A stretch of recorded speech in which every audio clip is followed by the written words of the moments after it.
It's killed 5 people. You're heading for madness, and soon You'll never forget Ida's cooking. Okay, you can look now. You okay, Marie? You still want to go home? Marie?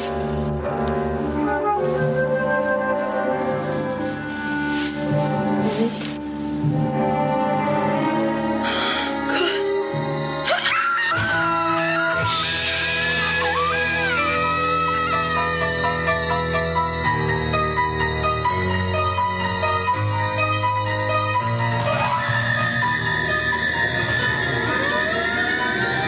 I don't hear anything. Maybe it's my boyfriend. Come on. Where have you been? This is great. Somebody's following me. Will you watch the movie? But when I was down... Shh, come on. No. What are you doing here? Look, I think you should leave. No, Frank, he's back. You wouldn't give me an F now, would you, Professor? Amy's been a little edgy lately. She's getting married in 2 weeks. Oh. And she thinks some maniac's following her around. No. Hey, what is it? What's the matter? He's after me, Marvin. He's trying to kill me. He killed Nancy.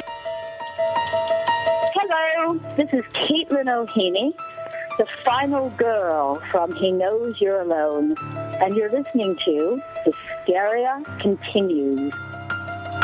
Okay, well, you are listening to Hysteria Continues, and this is Armand Mastriani, the director of He Knows You're Alone, and you'll hear all about it very soon. And indeed you will. This is the Hysteria Continues, episode number 67, and we are covering, as you heard from that, He Knows You're Alone this episode. I'm very excited. We've got 2 fantastic interviews, one with Armand, the director of the film, and also Caitlin O'Haney, who is the final girl from the film. They've got some fun interviews coming up, and also lots and lots of info and back, stories and everything from that. But before we get on to that, I have to ask, Erik, are you alone? I am. Are you? I am alone. Okay, and are you naked? Of course. Yes. Well, it's another scorcher in Dublin. What do you expect? I have to close all the flipping windows and turn the fan off. Fair enough. Yeah. Joseph. But Justin. Oh, yes. Do you know that he knows you're a goth? Well, I'm not a goth, am I, Erik? You are. You're sitting there in your black lipstick and your veil. I can see you on the webcam. Oh, really? Yeah. Do I look a bit like Patrick Wilson at the end of Insidious? Yes. I think I probably look a bit better than that, actually, in a black veil. But we won't dwell on that. Joseph. You look actually, when speaking of Insidious Part 2, there is a character in it that reminded me of you, but I probably shouldn't say. It's really a spoiler. Okay, right. Well, let's just say there's a boy who likes to wear women's clothes. You know that's not true, Erik. And anyway, I've seen the party pictures. Anyway, I have. We've got a quiz coming up, so if you don't want me to give you a hard one or several hard ones, then you need to keep your mouth shut, Erik, don't you? Yes. Yes. Right. Thank you, Joseph. Are you alone? Naturally. Okay. And are you? You know the Alone Again, Naturally. I don't know that. No, it's not. By Gilbert O'Sullivan. Yeah, Gilbert O'Sullivan. Okay. See, the culture on this show continues. Yes. Mm-hmm. and no, it's Gilbert O'Sullivan, not Gilbert and Sullivan. Is it? Yes. That's the Irish in Erik. Yes. Yes. Okay. Well, thank you for that, Erik. Nathan, are you alone? No. Wes is here, Axel's here, Whitey and Stripes are here, and Oscar is here. Okay. So whoa, who's Oscar? My fish. Oh, okay. Oh, and there's the He Knows You're Alone link, if ever there was one. Indeed, yes. But I'm just saying, my head could not fit in his tiny little beta tank. So if any killers out there listening, it's not worth it. So just stay home. Okay.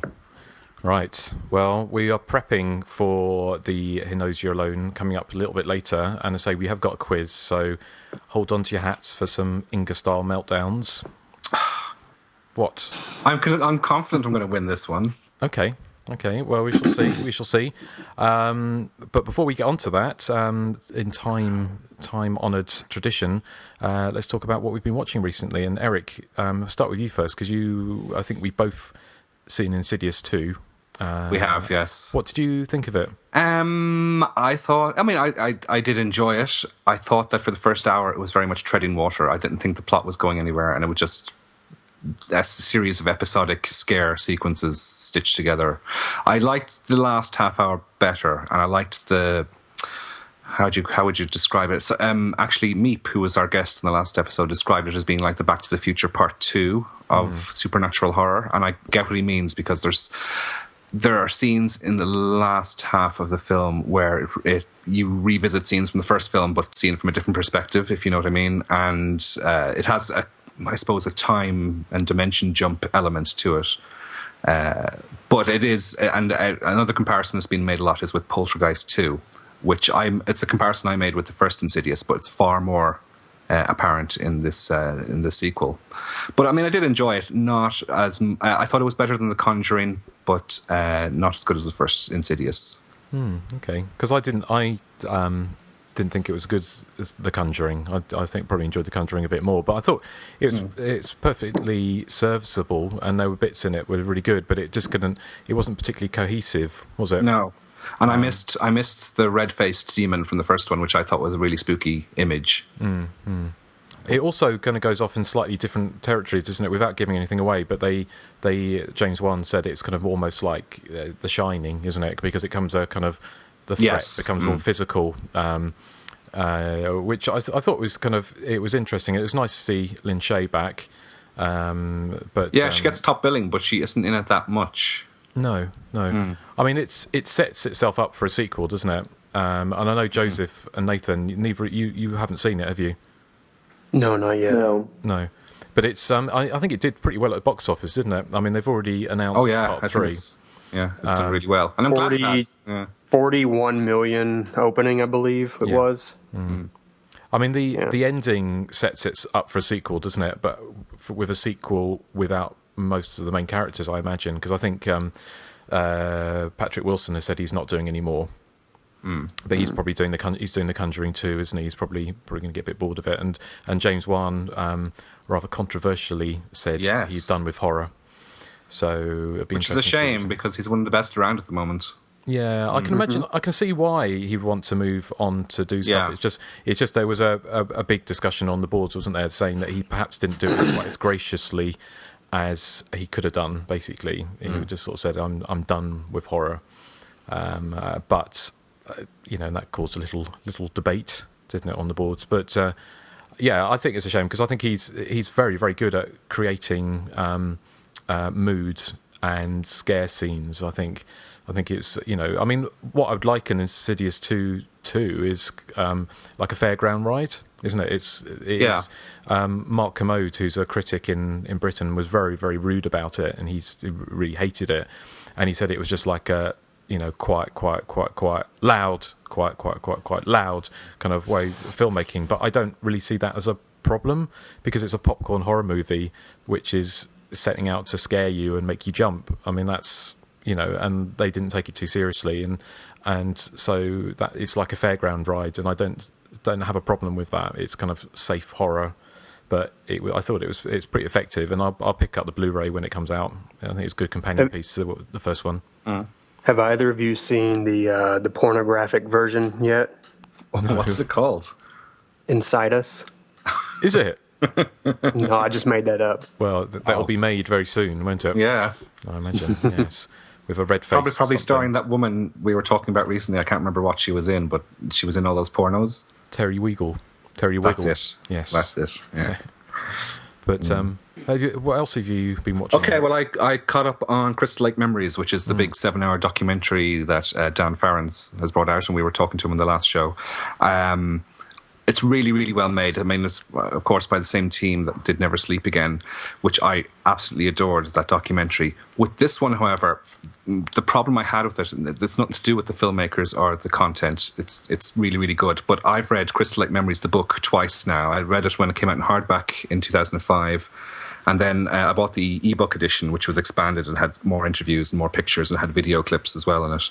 I read that earlier this year. So the information was still kind of fresh in my head. So when I was watching the documentary, it was just the same information being regurgitated. Now, there is some new nuggets in there, to learn. And it's nice to see the participants as they look now. But I just didn't get as much, information, or I wasn't as engrossed in it as I was with Never Sleep Again. But again, it's not a fault of the filmmakers. There's only, there's a finite amount of information you can get out of the Friday the 13th series. And, I think it's all out there now at this stage. For me, what was probably better was the commentary track on it, which is the filmmakers talking for non-stop for 7 hours, which is it's actually really, really good. It's like a really long Friday the 13th podcast. They're really quite honest about what their thoughts are in each episode in the series, and it's just really interesting to hear, and also the reasons behind why some people didn't want to participate and how difficult it was to put the documentary together, blah blah blah. They also mentioned that although they did the special features for the deluxe editions of the final chapter up until Jason Takes Manhattan, they weren't allowed to use any of that footage in Crystal Lake Memories, which is why you have somebody like Tiffany Helm, who plays Violet in Part 5. She's in the documentary. She's in the special features of Part 5, but she doesn't appear in Crystal Lake Memories. But because of scheduling conflicts, they couldn't get to re-interview her. But they have reused some footage from his name was Jason, which was a documentary they made in 2008 or 2009. So there are some people, omissions in it, and of course, you have quite a big cast in every film in the series, so it's going to be impossible to get everyone. But I think it's a great documentary, and I'm sure coming back to it maybe in a couple of years' time, when the information is not still lingering in my head, it'll probably be more engrossing documentary for me. But I do urge everyone to seek it out. It's really, really good. You've had a chance to watch some of it, Justin, haven't you? Yeah, I've got up to Part 3. It's really nicely put together. They've it looks like it's got a budget behind it. If that makes sense. It does, and they've actually got loads of film clips in it as well, not just from Friday the 13th, but if somebody mentions Halloween or if somebody mentions some other film, they usually have a short clip from it, which is probably wasn't cheap to get the right licensing rights to, but they have it in there. Well, that's what I was thinking, because it's it must have cost a small fortune to do that, because I know when I was working, or not working, but I did the Slice and Dice Forever, and that was done on a real shoestring, but it was, with a lot of love. But I think you can use stuff from trailers in because they're done for promotional purposes, but to actually license footage is really, really costly, especially from a big studio. So but I really liked the kind of opening scene. It's got Corey Feldman, hasn't it, all sat around the fire, and he's the campfire with loads of teenagers, well, not loads, but a group of kind of very Friday the 13th looking early 20-somethings all sat around the campfire, and he's telling them the story of Jason. So there's a kind of attention to detail. And the opening credits are done in the style of a Friday the 13th film, with the white graphics on a black background moving from different parts of the screen, and then every chapter, I suppose you'd call it, in the documentary is done in the style of the opening credits of that film. So, for instance, for Part 3, the title for that chapter comes flying out the screen like they do in the film, and then for Part 4, you have the mask, and the title of the chapter makes the mask explode, if you know what I mean. So it's really well done. Really well done. Yeah. You, Joseph and Nathan, you've not seen it yet, have you? No, no, not yet. I didn't watch it, though. Yeah. I actually thought I would be bored by the time it got to Jason Goes to Hell, Jason versus Freddy, and that Freddy versus Jason even. But Monica Keena, who is the final girl in Freddy versus Jason, is incredibly funny in her section. I really warmed to her. I thought she was really, really funny.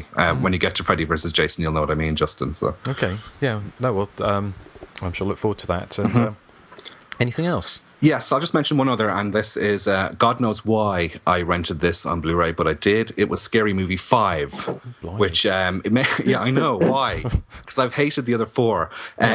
it spoofs mainly the Paranormal Activity series. Not that's in the pre-credit sequence. The bulk of the film is spoofing Mama, and then it has elements of Rise of the Planet of the Apes, God knows why, Black Swan, Inception, and Evil Dead. And one of the things that really stands out from the very start is that the film has a narrator who, for no particular reason, sounds like Morgan Freeman. But whenever there's a presence of a narrator in the film, it always is an indication to me that there was something wrong with the plot, and to paper over its cracks, they had to put a narration in. But I mean, I don't know what it was needed for. This film has absolutely no plot, and it has no laughs, except one. The only time I laughed was there's a scene where the lead character is trying to look up information about the Book of the Dead, which she finds in a cabin on the internet, and it just keeps directing her to pornographic sites, which I thought was kind of funny. But God, the film is awful, and it's so short. It runs for about 70 minutes, and then there's 15 minutes of end credits. But no, stay away from it. It's a health hazard. It's horrible. So have you learnt your lesson now, Erik? I have, yeah. So you won't be watching Scary Movie 6? No. No. I won't. I've learnt my lesson. We'll hold you to that. Yeah. Excellent. Well, I thought one of us should have to watch it. Yes, no, fair enough. You're taking one for the team. Yeah. Yeah, which probably wouldn't be the first time, would it, Erik? Hey. So, what... Nathan, how about you? What have you been watching? I haven't watched a whole lot of horror lately, to be honest. I did watch that new crime drama suspense movie called Prisoners. Oh, yeah. Wes and I went to the theater and watched it, which is not technically horror, but, it's, I guess, got a few elements of horror in it, enough where I could mention it. And I actually really liked it. It's a little too long for me. I don't think a movie that's like a crime drama like that needs to be over 2 hours long. And this movie's like 2.5 hours long. And it's too long for the subject matter. I kept watching it thinking of all the better editing that could have been done. Like, there's just so many scenes that should have ended up on the cutting room floor. And, it would have made the movie a lot better paced, I think. But, I mean, it's not a bad movie, though. The whole central idea behind it, I was interested until the very end to find out what happened to the kids. I mean, it's not opened here, I don't think. It has. It opened yet on Friday. Oh, did it? Okay. Yeah. Well, I'm just out of touch. But so is it a recommend from you, Nathan?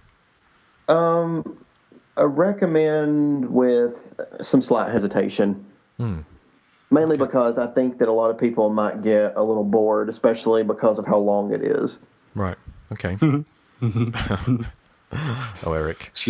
Justin, do you ever find that something is too long for you? Rarely. Oh, right. So, anything else, Nathan, or have you? That's it. That's it. Okay. Well, thank you. How about you, Joseph? Well, the only horror slasher thing related I've watched is Curse of Chucky. Oh, all right. Okay. Yeah. Any good? Which, I really enjoyed it with a few reservations. I'd say it's the best in the series next to the first one, or the first two at least. Okay. The first hour is a lot of mood and setup, and it's just terrific. I mean, Chucky's mainly in the shadows, and he doesn't open his mouth or anything, or spew any one-liners. And it's set in a big Gothic mansion, and there's a huge rainstorm. So the first hour I was really with this film, and I'm not going to go into spoiler territory, but there's a great dinner scene. That's all I'll say. It's very suspenseful and kind of wickedly comical at the same time.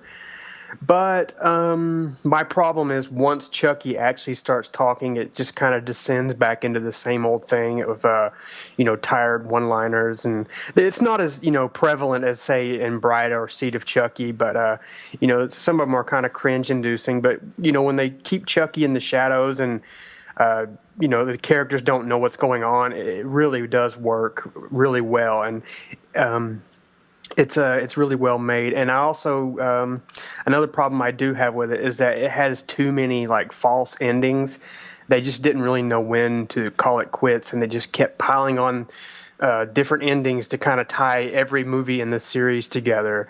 And by the time they started doing that, I was just I was like, all right, you should have ended about 20 minutes ago. You said all you needed to say, just stop. But they just kept going. So Yeah, I'd say go see it. It really is fairly good, at least for the first hour.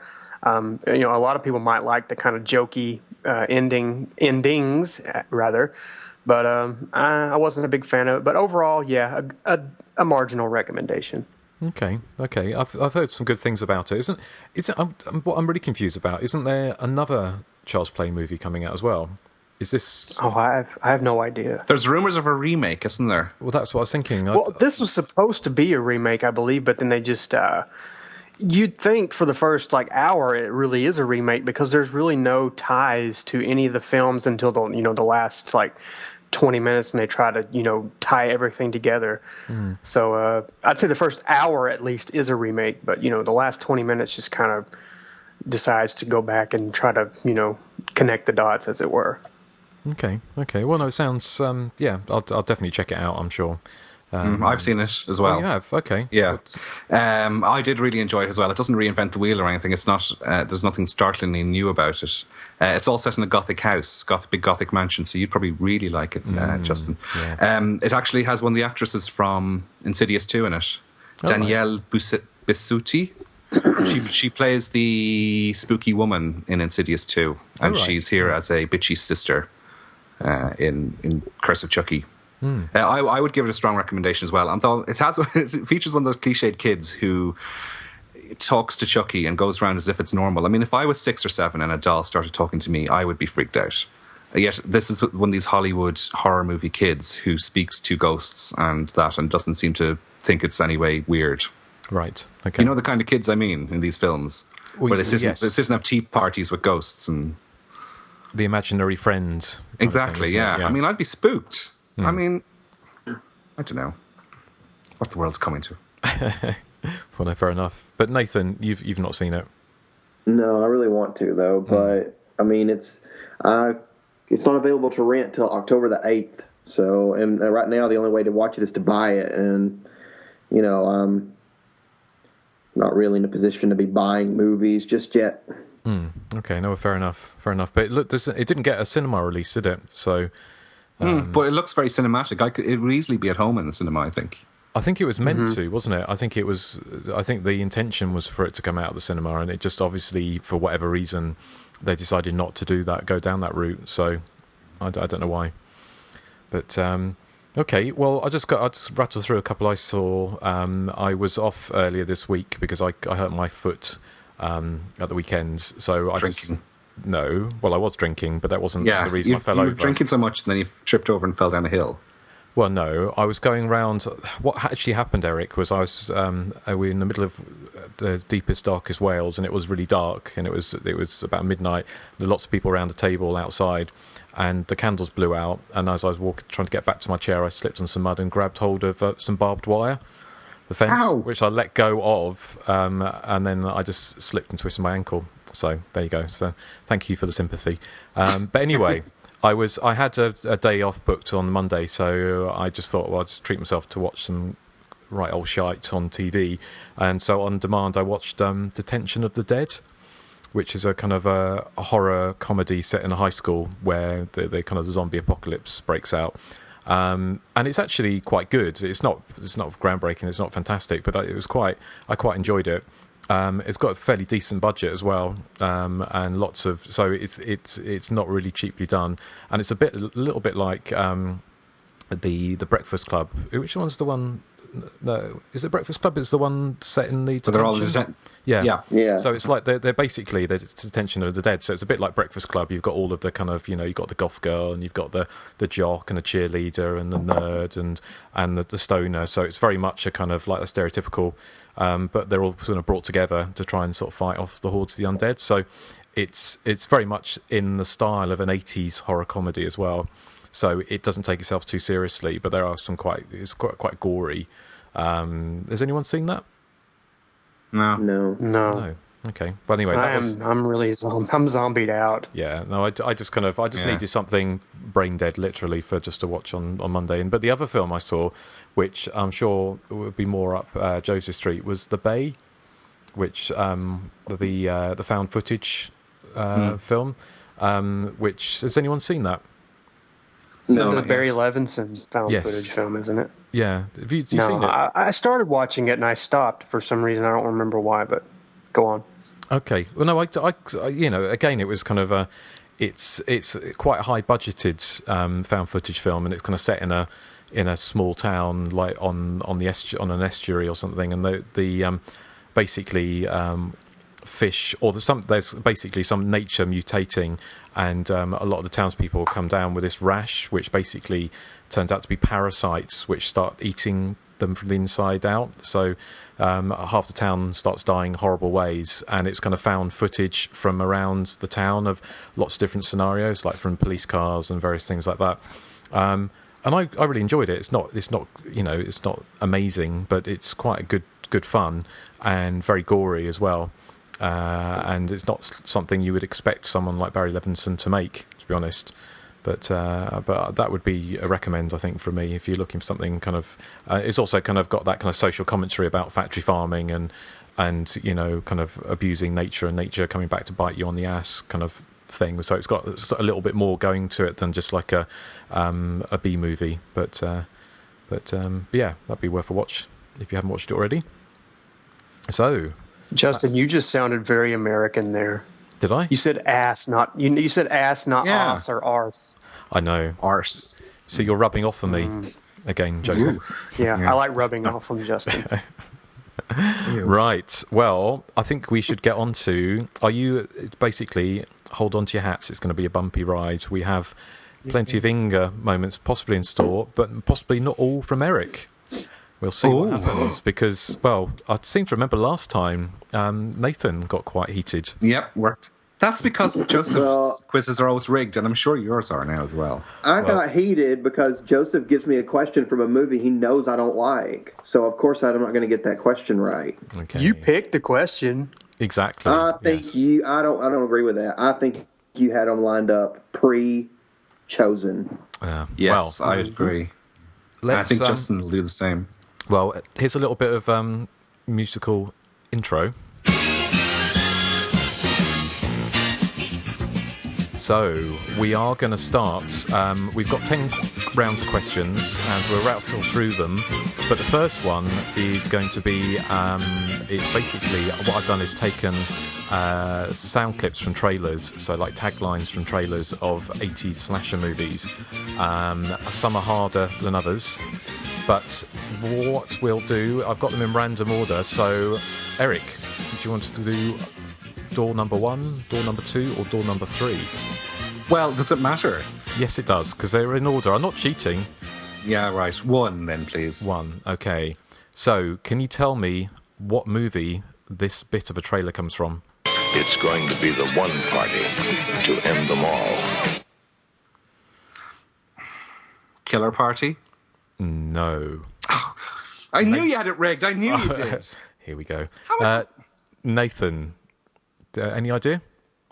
Let's see. Do you want to play it again? Yes, please. It's going to be the one party to end them all. I don't know. House on Sorority Row. No. Joseph, any ideas? Hell Night. No, it's actually Terror Train. Oh. So that's possibly one of the harder ones, but the other two, there's a harder one and an easier one. So, Joseph, do you want to choose a door number 2 or door number 3? 3. 3, okay. Which film does this come from? Dr. Kay Foster, in charge of the excavation, is not spared. She, too, is haunted. Okay. Kate Foster in charge of the expedition. She is haunted. Kate Foster. I don't know. Is it... What's an expedition movie? This is slasher films, right? Yes, they're all slasher films, and they are all from the 80s. Expedition. Listen to it again, because I think you... Dr. Kay Foster, in charge of the excavation, is not spared. She, too, is haunted. She, too, is haunted? See, I can't tell if they're saying Cabe Foster or Kay Foster. It's Kay Foster. Kay Foster, in charge of the expedition. A girl. Is it? I'm going to have to hurry you up. Is it that movie? Oh, what's it called? It's the one set. Blood Frenzy? Answer. Hello. Hello? Did you say something? Is it Blood Frenzy? No, it's not. But good guess. How about you, Erik?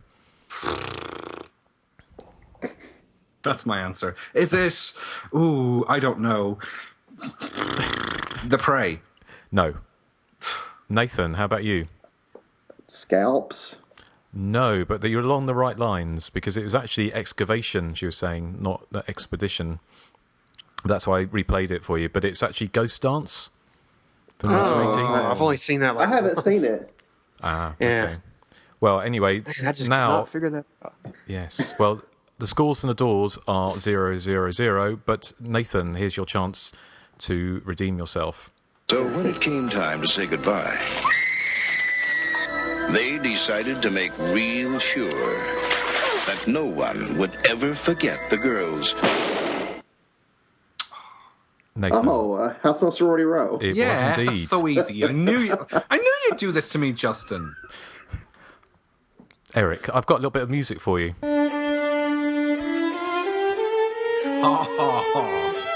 Oh, I'm playing the world's smallest violin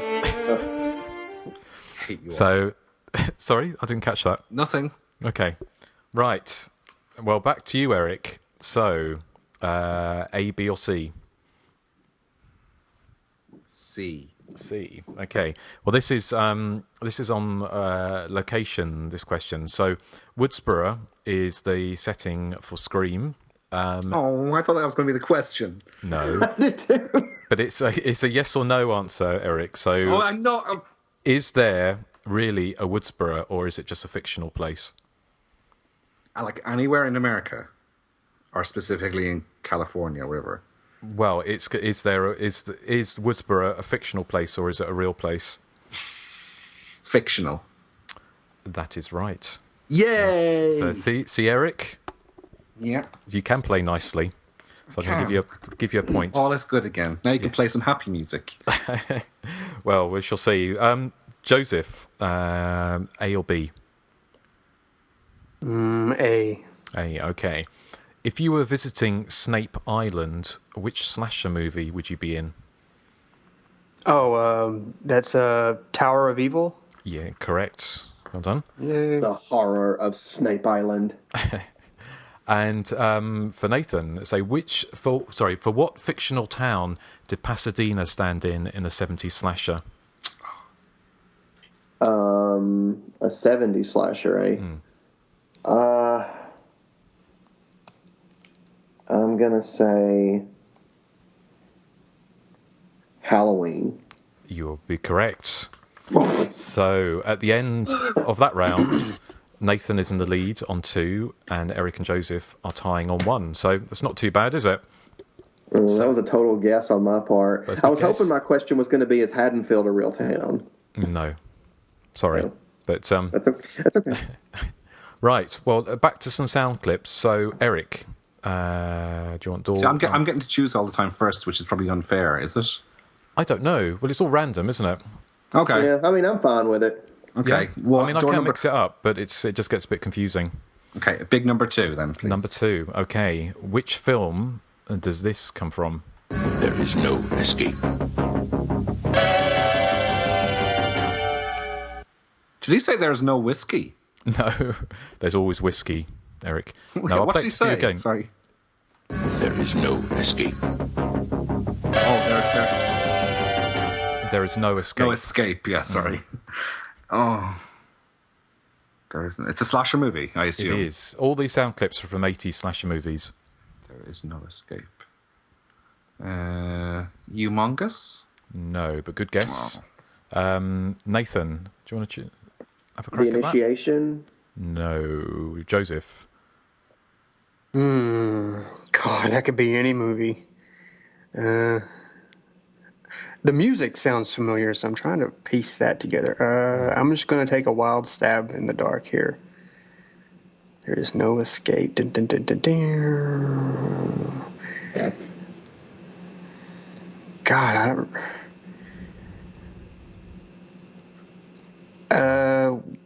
Chopping Mall? No, it's actually Madman. Oh. So Would never have guessed that. Well, if you listen to the music, listen to it again, it's kind of... No escape. And that elephant noise is a bit of a giveaway. So It threw me off with There Is No Escape because I was trying to think of places where a group of people are actually trapped and can't get out. No, well, that's still all good guesses, but you're all wrong. So, but Joseph, do you want door number 1 or door number 3? Number 1, please. Number 1, okay. There is no peace.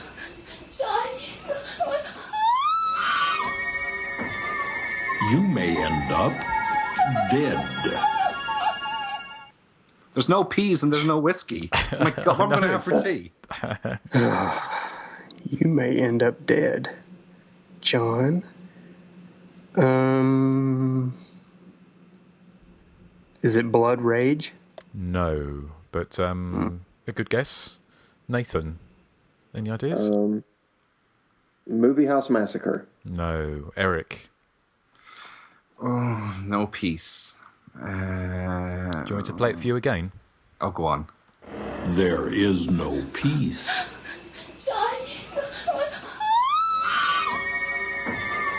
You may end up dead. That kind of cracks me up. I have no idea what it is, so I'm going to have a guess at Girls' School Screamers. No, another good guess. It's actually, I think Nathan's going to kick himself. It's actually Terror at 10 Killer. No way! Yes. I didn't even know there was a trailer for that. I didn't know either. Unfortunately, there is. But which I think we're probably going to be treated to at some point coming up. But Nathan, here's your choice. If you go, don't go all the way. Oh, God, anybody got any tranks? The Slumber Party Massacre Part 2. Indeed it is. Well done. So, excellent. Well, at the end of that round, Nathan's still in the lead, so we probably won't be having any Inga-style meltdowns from Nathan anytime soon. Yeah, but they could make a comeback, and then I would. Well, it's probably unlikely. So, back to the questions. So, Eric, do you want A, B, or C? Well, big number 2 was good to me last time, so I'll go again, please. Okay, right. Which 3 slasher flicks featured a character with the surname Loomis? Psycho. Yeah. Halloween. Yeah. Halloween 2. No. Okay, Loomis. You don't accept Halloween the remake as a separate entity, no? It's a different franchise. Psycho. Halloween. Oh, I don't know what the third one is. Is it? Oh, it's probably some. It's probably some. Oh, Scream. Yes, well done. Thank you very much. That's my pleasure, Eric. So Does he get 1 point for that or 3? I think I should get 3. No, you get 1 point. No, I think you'll find it's 3. It's my rules, Eric. I like how he phrased that, though. I think you'll find that it's 3. Joseph, do you want A or C? Let's go with C, please. Okay. The 1979 slasher The Demon, starring Jennifer Holmes and Cameron Mitchell, was not made in the United States. Can you name the country it was filmed in? And for a bonus South point, Africa. Yes. And for a bonus point, name the disco in the film. Oh, is it Demon Boogie? No, good guess. Can anyone else know that? Oh, do it to me once more. Sorry? Do it to me once more. Is that your answer, or? That's my answer. I'm not asking you guys. I'm just giving it as an answer. It's something like bum or something, isn't it? Or it is along that line. But is that your final answer? Yeah, I can't think of what it is. It's Boobs Disco. Oh, that's it. So back on another last round of sound clips. So, Eric, A, B, or C. Do I get a question on that round? Oh, he didn't. Did I get one? Oh no, sorry. I do apologise, Nathan. You're so far in the lead. Okay. He's not so far in the lead. I'm only one behind him. Nathan, in 1982's Just Before Dawn, what song was the group listening to as they made their way up the mountain in their RV? Heart of Glass by Blondie. Indeed, yes. Well done. I think you'll find Just Before Dawn was 1981, Justin. Oh, you are right. Yes, sorry. I copied this question from somewhere else. Yeah. How can you trust How can we trust the authenticity of your question? I know, that's awful, isn't it? So, anyway, we'll gloss over that. And Erik, let's see if you can get this sound clip. Oh, well, actually, do you want to choose? Yeah. 2 again, please. 2 again, okay. A slash course in absolute terror. Oh, I recognise that. Is it Cutting Class? No. Oh. Nathan? It's Sorority House Massacre. It is. Well done. Oh. So, Joseph, do you want door number 1 or door number 3? Sorry. Let's go with number 1. 1, okay. When darkness descends on the city, something happens. When darkness descends upon the city, something happens. No, because I don't think that has a trailer. Is that a trailer? Yeah, it's a trailer. It is a trailer, yeah. No, this definitely doesn't have a trailer. So, city, darkness depends on the city. See, I'm taking these literally, so I'm probably just whitewashing myself here, but... I'll give you a clue. It's a film we have covered on the podcast. Well, 1 out of 60. Yeah, exactly. There's not really much of a clue, is it? Can you play it one more time, please? Yes. And listen to the music, because I think that's a giveaway. When darkness descends on the city, something happens.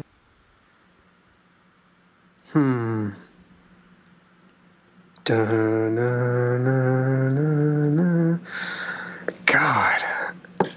I'm going to need an answer. No. I'm just going to take a guess here. Is it Night School? It is Night School. It is Night School. Oh, man. I can't believe it. It's my favorite trailer. Yes. Oh, my God. I cannot believe I got that out of all those. Oh, my God. Yeah, and the amount of time it took you to get it as well. It didn't at all give you enough time to Google it. Yes, it does. But, yes, well, we shall... Let's see what Nathan makes It's of... the only one I could think of that had a city setting, so... That's what I was thinking as well, but I didn't need to Google it. Okay, Nathan, here's your final one. Something not alive like its father. Something better dead. Something that has the form of a human, but not the face. This better be good. Oh, God. It's going to be a movie I don't know that well, I bet. Not human like its father. I guess its father was a human. And it's a slasher movie, so... I don't know. I have no idea. The Prey. Not The Prey, no. Erik? Do you want me to play it again? Yeah, please. Something not alive like its father. Something better dead. Something that has the form of a human, but not the face. This better be good. Is it The Unseen? No. Joseph, any ideas? Trying to think of something that has a father. I'm trying to think of the best words to keywords to Google. Is what you mean? No, blah blah blah blah blah. I'm just going to take a wild stab here. Is this an 80s slasher? It is. And it's another Okay, one I think we've... Yeah, why do you keep giving him clues? I don't get any clues. Oh. Well, you have to ask for them. You didn't ask for them. He's telling them straight out. Shut up. So, Joseph. Something love like its father. Why don't you tell him what the title rhymes with? Sorry, did you say something, Joseph? Well, I Hell couldn't hear Night? over Eric's whinging. Hell Night? No, not Hell Night. No, it was actually the Funhouse. Oh, that makes sense. Because it's something alive in the Funhouse was the. So, but at the end of that, Nathan's still in quite a commanding lead with 5. Joseph bringing up the rear with 3, and Erik off in the distance with 2. What? So, I'm the same as Joseph. I have 3 as well. No, you don't. I do. Which ones did you get right? The other ones. Well, we'll listen back. If there's, well, let's see if you can. Let's see if you can get this one right. Okay. How many more rounds is there? A few more. Why? Enough to win. Yeah, enough for you to win. Yay. Okay. So, do you want A, B, or C? I'll go for C this time. C. Okay. What quote does this come from? I hate a guy with a car and no sense of humour. Halloween. Yes. Well done. Thank you. Am I winning? What? What do you mean, what? Sorry, I just wanted to be like Erik for a minute. Okay, fine. So, well done, Erik. And Joseph, do you want A or B? we'll go with B this time. Okay. You're nothing, you're shit. And that's a quote, I'm not saying that to you. But which won't be victim says this to a famous slasher. The clues you're giving him. You're nothing, you're nothing, you're shit. Yeah. Now, am I guessing? What am I guessing here? You said character and movie. Yeah, the character and the film. Oh, you're nothing, you're shit. Oh, Nancy from Nightmare on Elm Street. Yes. Yeah. Well done. Okay. And I'll take A. Okay. To whom does this quote belong? He's a bad man. He's a really bad man. Which film does that appear in? He's a bad man. He's a really bad man. Yeah.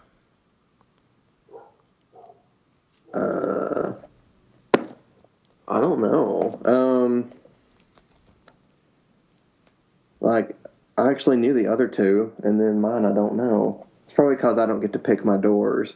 You like how I threw that back on you, Justin? Yeah, play the violin. Sorry? You should play the violin.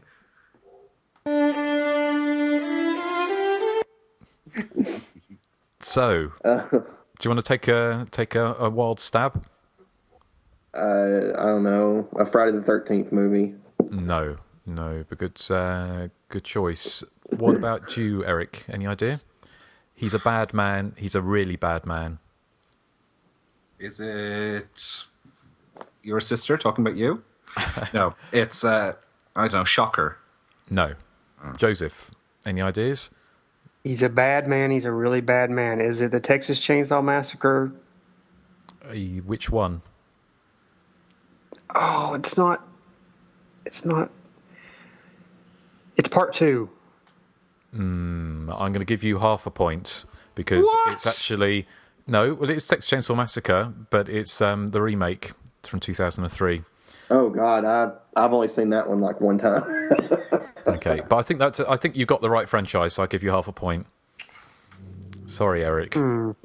Okay. Why don't I just abandon the quiz and I'll sit here and sing Thompson Twins songs to myself while you play your stupid quiz, okay? Okay, all right. So we'll gloss over Erik. Nathan, no, Erik, do you want A, B, or C? You can still win. A. Yeah, whatever. Likely. Okay. In which state is Eyes of a Stranger set? Oh.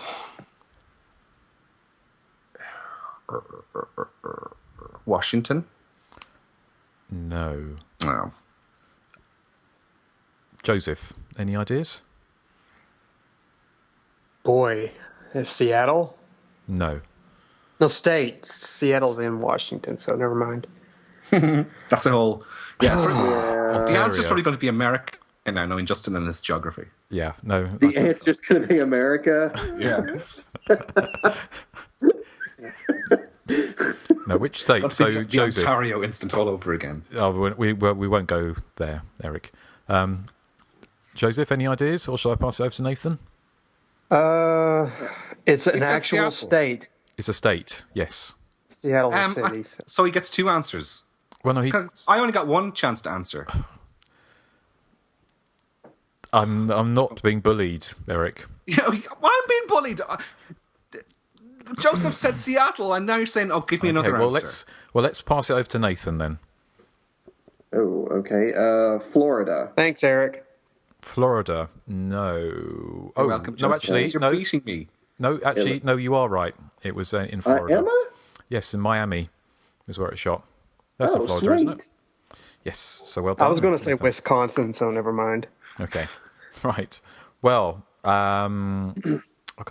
which? It's Joseph next. Joseph, yes. Don't forget to give him two chances to answer. Maybe even three if you want. Oh, we might just do that. B or C? A, B, or C? Or B or C, because A's already gone. B or C. Okay. C, please. C. In which movie would you find Chalmers the Embalmers? Say that again? In which slasher movie would you find Chalmers the Embalmers? Charmers or Chalmers? Chalmers. Chalmers. Chalmers the Embalmers.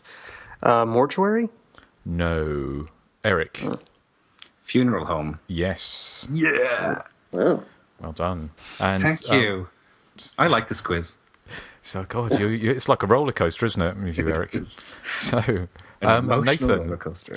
Nathan, I've got this is possibly another tough one for you, but you're still in the lead, just about.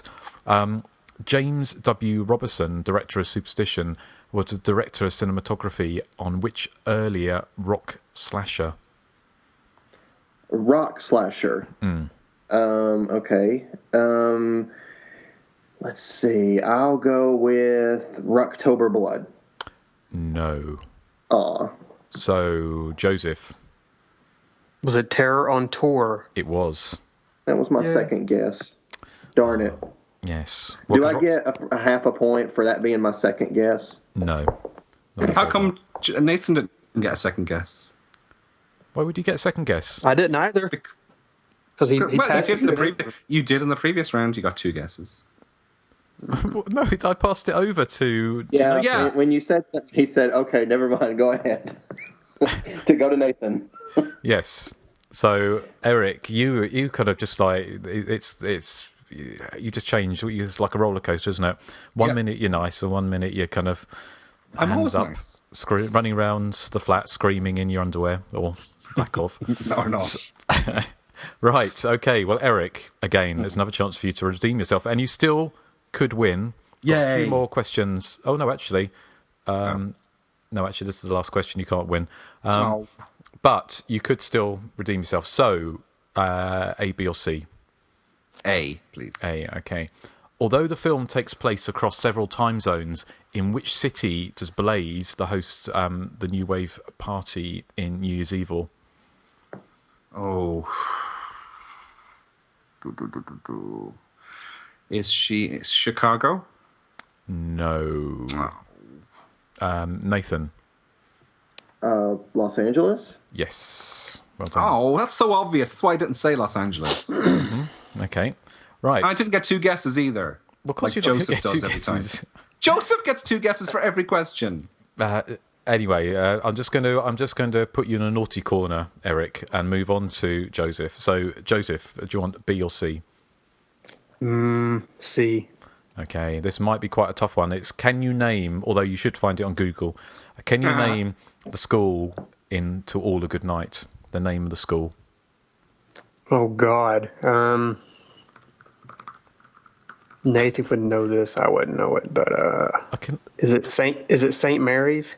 No, it's not. Okay. Erik, do you want to? Is it Grange Hill? No, but good guess. Thanks. Nathan. It is a Saint something, but I don't remember what. Who's typing away furiously? It's Nathan. Is it? I'm not even guessing. I've said it's a Saint something, but I don't know, so I don't have an answer. Okay. Well, it's not a Saint something. It's actually Calvin Finishing School. Oh, no, I was absolutely completely wrong. And I think that was Erik typing. I bet he was trying to throw shade, weren't you, Erik? Yeah, I think you were throwing all tea, no shade, Erik. Come on.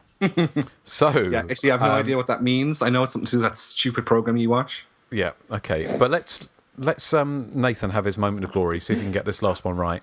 So, in which 1980 slasher did one of Starsky and Hutch appear? Oh, I don't know who Starsky and Hutch are. Oh, I know. That was before my time. I'm only 21. Let's see. What? I'm going to say that Starsky and Hutch were in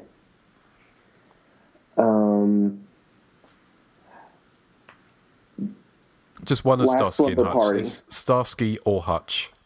Oh. You're saying The Last Slumber Party? Well, no, it's a good guess, but no. Completely off the mark, I'm afraid. So, does Joseph? I know this, but I don't know the title. It's Deadly Lessons? No. Erik? Oh. I know. I think it's Phobia. Yes, it is. Yeah. So do I win? No, but you come last, so that's the second best thing. Well, the scores and the doors at the end of that are Nathan with 7, Joseph with 5.5, and Erik with 5. That's so unfair. He didn't say Texas Chainsaw Massacre the remake. He said Texas Chainsaw Massacre Part 2. Completely different film, made 17 years earlier. It's a much better film. Yeah. Well, all I can say is you'll have to, fight it out amongst yourselves. Like this. Or Joseph, are you happy to draw with Erik? I mean, you're both losers, so I'm fine. Yeah, okay. I'm fine. Okay. Either way is fine. Well, congratulations to Nathan, commiserations to Joseph and Erik. So, is that very okay, good Erik? game, Nathan. Yes, I well like done, winning Nathan. quizzes. Yeah, you're very good at it, unlike some people. So, I'm a good winner. I'm just a poor loser. That's all. Yeah, well, a bit like Erik. Shut up. I think, should we move on to the feature presentation? I think that's probably wise, isn't it? So, the settings seem friendly enough. A small town amusement park, an Art Deco movie theatre, a jogger's path through a sunlit glen, a snug home on a suburban side street. But all is not what it seems. Amy, a young bride-to-be, is convinced that someone is watching and following her. She has never actually seen him, but can describe him in every detail. His tall, gaunt figure, sometimes clutching a butcher's knife. But no one will listen. Her nightmare vision is dismissed as prenuptial nerves, and of course, the trail of mutilated bodies the killer has left behind him are in no fit state to confirm her fears. As her wedding day gets closer, Amy is certain that she's to be the psycho's next victim. On a trip to the amusement park, she finally sees him standing alone, gleaming knife, dripping blood at his side. So that's from the part of the back of the MGM home video of He Knows You're Alone pre-cert, which we've had for donkey's years, which was released here in 1982. He Knows You're Alone is a film I've had a kind of slightly checkered past with, I think. Is that when I originally reviewed it for Hysteria Lives, I liked the film, but I couldn't get past its similarities to Halloween. Whereas revisiting it recently, I have got past that, and I think it's a really neat little thriller in its own right. And obviously, it does have an awful lot of similarities to Halloween, certainly from the music, which we heard at the beginning, to the fact that it has three women, close friends in it, a killer who stands up and comes into the shot just like Michael Myers. But to be honest, it's no huge surprise that this was actually one of the first slasher movies out of the stable after Halloween, and it was actually shot in 1979, so fairly soon after Halloween. It became the superstar, kind of, the box office phenomenon that it did. But I really liked He Knows You're Alone this time when I watched it. Probably a lot more than I did the first time, but it's kind of, well, we're talking later to, I spoke to Armand Mastriani, the director, and also Kathleen O'Heaney, who plays Amy in the film, and they've got some very interesting behind-the-scenes stories. So I'm not going to regurgitate them all here. But one of the things that Armand does say, he sort of said it was kind of guerrilla filmmaking in some ways, because I don't think they had permits for places, and they were relying on the kindness of strangers and friends to make the film. So it has, although it is a relatively low-budget film, I think it has a sheen to it which belies its low budget, and I really like the setting. I think the characters again are very relatable, possibly a little bit simplistic in places, but they're nice characters. You kind of care about them, I'm a sucker for horror films set in the winter, in that kind of cold, chilly time. And this was filmed on Staten Island, and it's got that real feeling of late fall, early winter. The killer is played by Tom Rolfing, who has passed away apparently some time ago. But I think he's really good in it. He's not the look of Michael Myers, although he does ape a lot of Michael Myers' moves. But as I said when I was speaking to Armand, one of the shots I really liked in the movie was when he was killing somebody, and you just see his face is contorted into real kind of madness and anger, and as he's stabbing somebody over and over and over again. And that shot I thought was really good, and also shows that actually there was genuine talent behind the camera. In its at its very basic, He Knows You're Alone is a kind of a Halloween cash-in, but that's not a bad thing. I mean, we wouldn't be doing the show if we were snobby about films in that regard. It's not a perfect film, but I really liked it. I certainly, when it gets towards the end, the chase in the morgue with Amy and the killer, I thought was really, really well done, and quite thrilling. So, 2 thumbs up from me now. I have changed my mind about it somewhat, even though I have watched it over the years since the early 80s myself, and I've always enjoyed it. But so I'll throw it open to you guys. Erik, what did you think of He Knows You're Alone this time? This time, yes, I really liked it. But like you, initially when I saw it, probably back in the late 80s, I wasn't thrilled about it. I mean, the comparisons to Halloween are there, but to me it feels like, in terms of atmosphere and plot structure, it feels kind of like When a Stranger Calls, in that it has this incredible opening sequence, and then the finale is really good. And then in between, there's probably a bit too much, I don't know, crime and detective movie, shoehorned in there for my liking, and that's probably why I didn't enjoy it as much back in the day. But I do like it now. When I say it's like When a Stranger Calls as well, it's the way the killer, who he is, what his motive is, and he walks around in broad daylight. And for me, that's not quite as threatening as the whodunit slashers like My Bloody Valentine and The Prowler and things like that. I like my killers to sort of be masked and mysterious and to hide in the shadows. That's just a personal preference. I just find they're more eerie, and they're more sort of like a horror film, whereas this one, at times it's like a crime movie almost.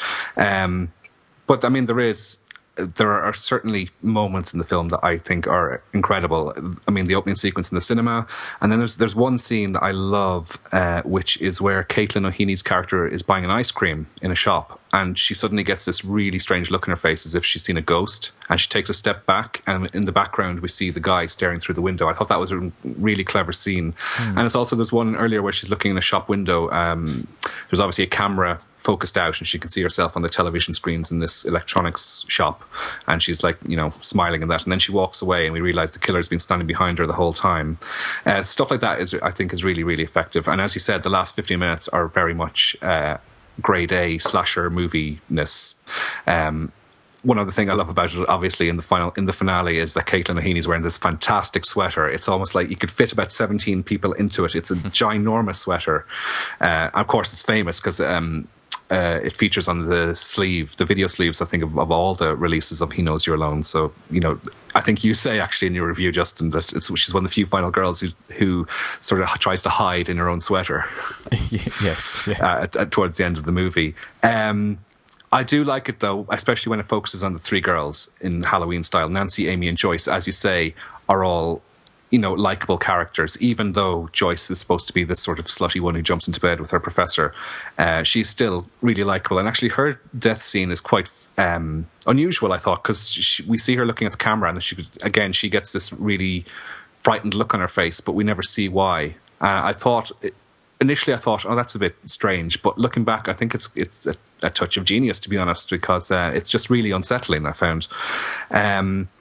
The character of Len, who is the detective, and this might be a spoiler. This is a spoiler alert. So, spoiler alert. He reminded me there's a character in The Stepfather, the 1987 Stepfather, who's kind of similar.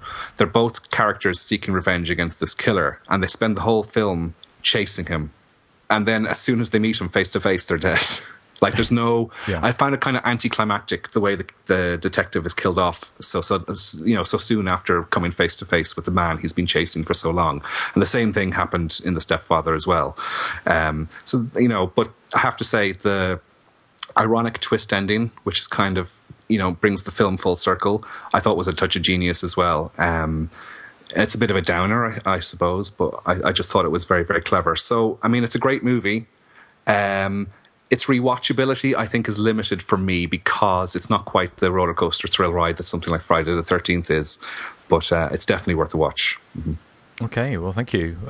Nathan, what are your thoughts? I love He Knows You're Alone, but I am in agreement with Erik because it's not one of the slasher movies, like say one of the Friday the 13th movies, like he said, that I could rewatch like over and over and over again, but that doesn't mean that it's not a really, good movie in its own right.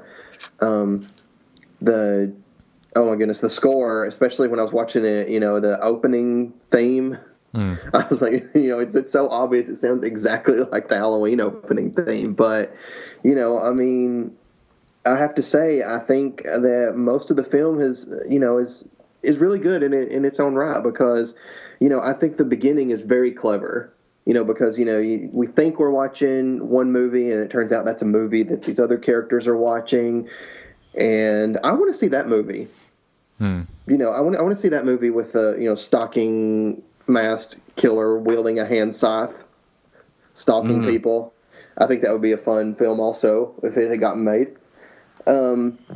But I really, really like the characters, and I love that chase scene at the end. I mean, it's one of the best chase scenes, that I've seen in a while. So, I love.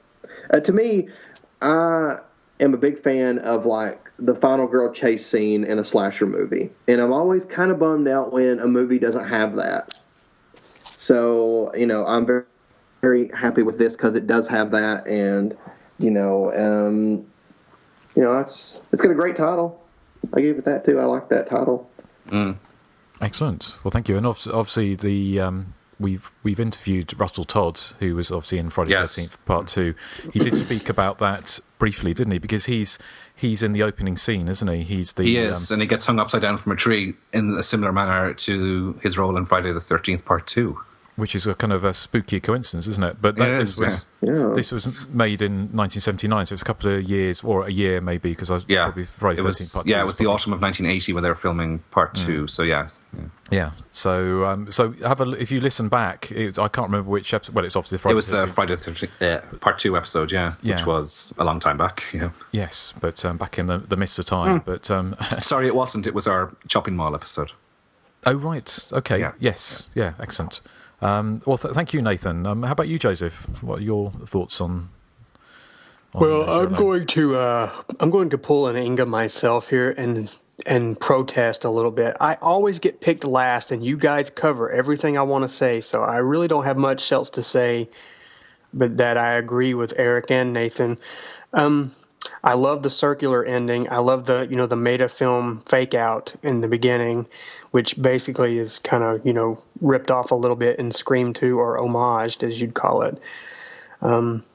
I like I kind of like the irony of the title. He knows you're alone, because he's targeting these people who necessarily, in a metaphorical sense, not alone, because they're getting married, so they're they're actually with someone. I kind of like it kind of goes against that, but I like the film.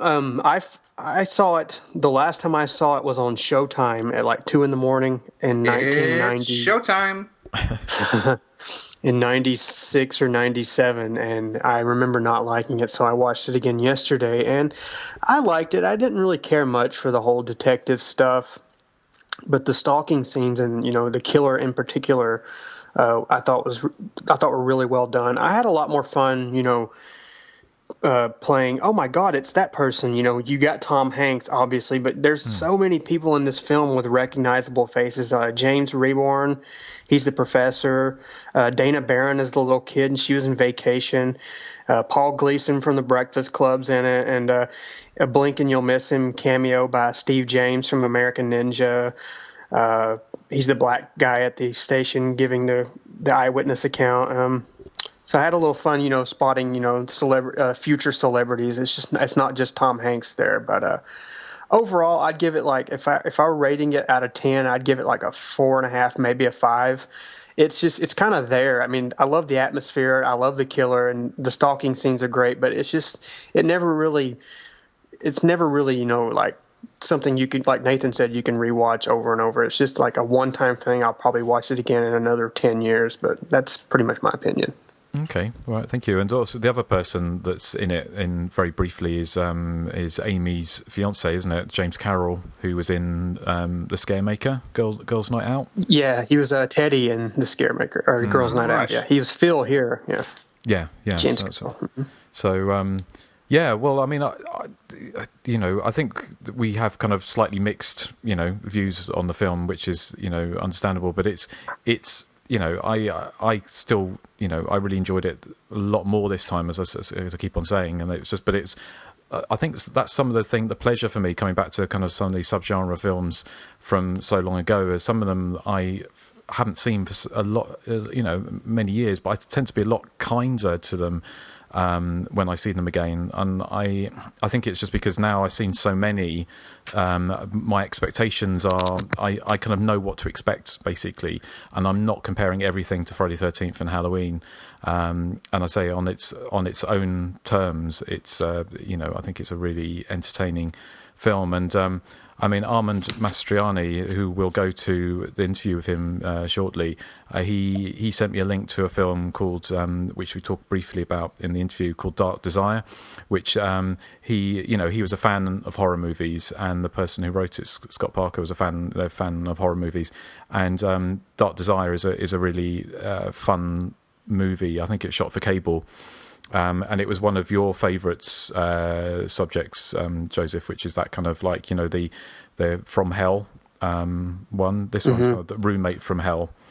Oh yeah, I love From Hell films. Yeah, so that's definitely worth checking out. What's the name of it again? Dark Desire. It's from 2012 or 2000. I think it's 2012, 2013. And say we've got the really interesting interviews with Armand, who is just a wealth of knowledge, and he obviously still really loves this movie, and it's his first film. And we made contact with Elizabeth Kemp as well, who plays Nancy, I think, in the film.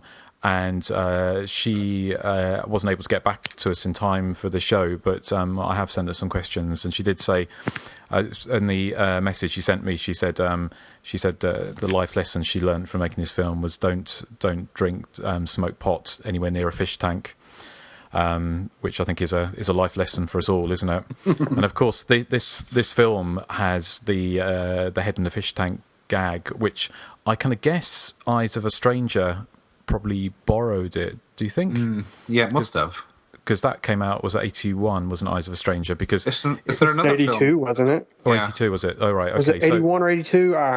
It's one of those. Yeah. Isn't there another film? Is there a head in a fish tank in Night School? No. It's not in a fish tank. It's in a. Is it in a fish tank? I thought it was in something else. It's in that big aquarium, isn't it? That's right. Well, the head floating down, wasn't it? Was it the head floating down? But it was kind of the whole thing with the whole shtick with the killer in Night School was chopping off the head and putting it in water, wasn't it? So yeah. So there was a kind of in vogue thing of heads in fish tanks. But I think He Knows You're Alone can probably claim to be the film that started that. And it's a real shame, actually. Nancy was quite, I liked her character, and she was the one that was romancing Tom Hanks. Yeah, who was, was very likable in this as well, wasn't he? And also, we almost, and you probably won't believe this if you're listening, but we almost, had a chance to interview Tom Hanks about this film. And if that comes off, he's not lying. We almost did.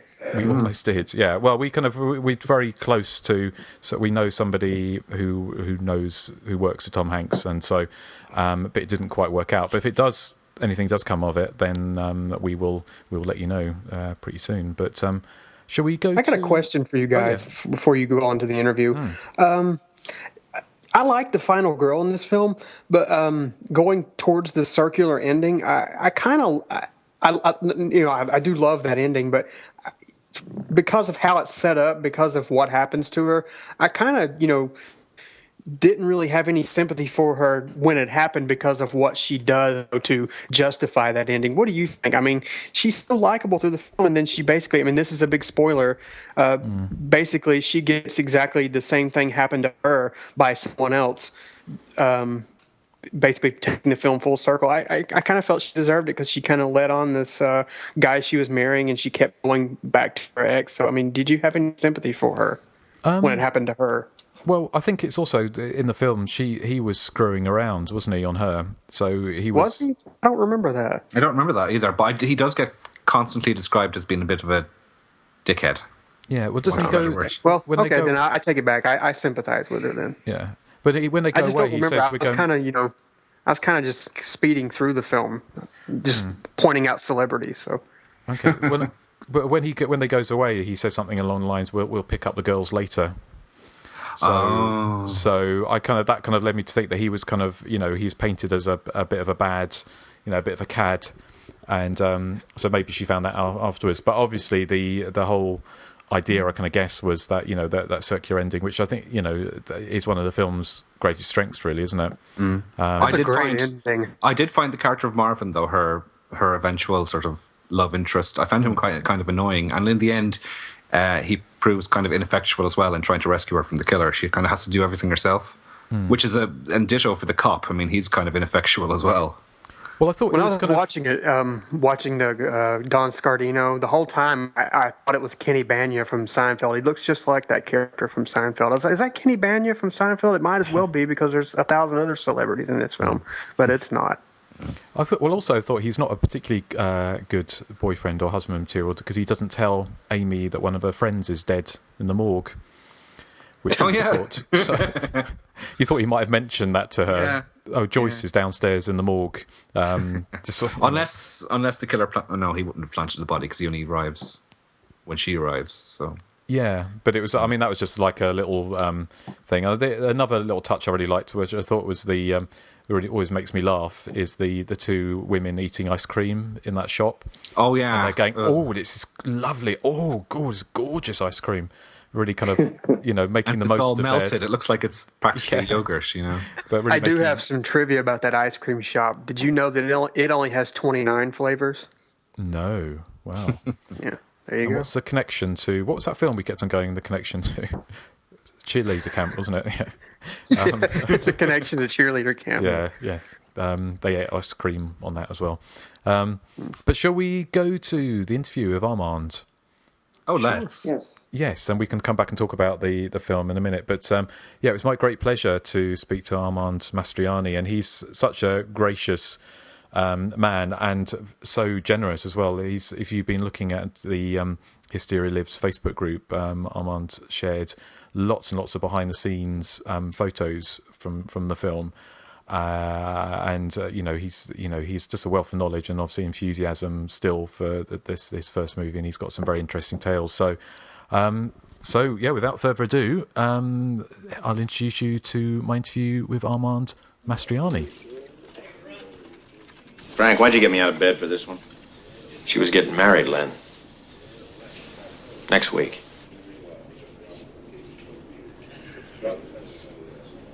I bet it's him. Oh, wait. Don't jump to any conclusions. I mean, it might be a coincidence. Coincidence? Yeah. No, Frank, he's back. He's giving me a second chance. He's giving me a second chance. How did you come up with the idea for He Knows You're Alone? He Knows You're Alone came out of a meeting I had with two Broadway producers who were interested in making a low budget horror film. They had some success with a film they had made before called Squirm, directed by Jeff Lieberman, which was sort of a film that was made about a year and a half before, and they had some moderate success with it. And I had written a script, which was actually completely different. I had worked on a script with a friend of mine who was a playwright, very much like a movie called Moonstruck with Cher. And it was about two Italian families in Brooklyn, and it came to the attention of the William Morris Agency, and they packaged it, and they put me together with some producers. And the line producer on the film that they were shooting at that time came up to me and said, "Listen, I've seen some of your shorts and everything. Do you want to direct a movie?" And I said, "Of course." I mean, there was no plans for me to direct this script that I had written because I really didn't have any feature credits yet. So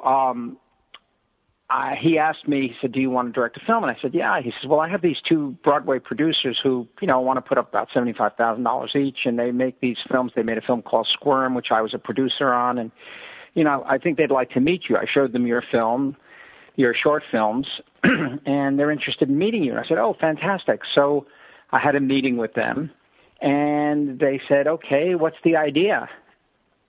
And I said, "The idea and they went, "For the film you want to make." So, I didn't know I was being quizzed on what film we were going to make at that moment. So I dug into my bag of tricks, and luckily I was in when I was young, I was in the Boy Scouts, and I was always picked on to tell the campfire stories at night.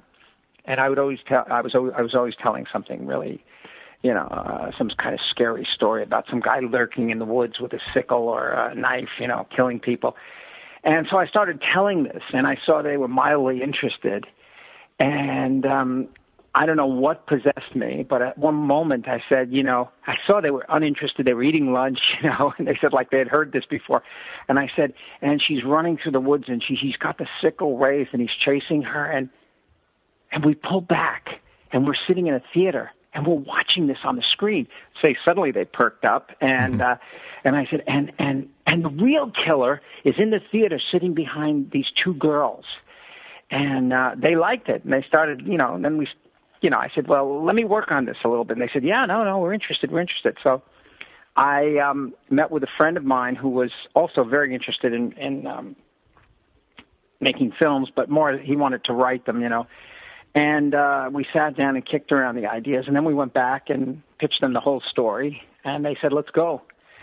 And long story short, we made the film very quickly, like 15 days on Staten Island, because we were originally going to shoot it in Texas, and they had another investor who fell out, and they didn't want to make the film anymore. And I said, "Let's make it. We'll make it on Staten Island, out and all that stuff, And sure enough, they said, "Well, we're not going to go a penny over 150,000, So I said, "No, we'll try. We'll do it." And so we did it. We did it in 15 days, and then, the film got finished, and they decided they were going to take out an ad in the Variety and announce that it was available for screenings at Cannes, because at Cannes, they were lucky the last time in selling the foreign rights to their films. But it was about a week and a half before the festival in Cannes, and they got a response from some of the studios since they had taken the ad out, and they said, "Why don't you send the movie to us first? Let's take a look at it while we have time." So they decided, okay, well, maybe let's invest some money and go to Los Angeles and show the movie.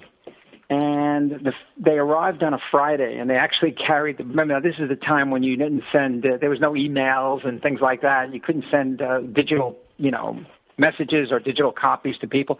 They literally these two guys carried these film cans out with them on a plane and brought it to their hotel and then delivered it to 20th Century Fox. But when they got to the hotel, 20th Century Fox, who was the first person in line to see it, said, we need to cancel and bring it in on Tuesday.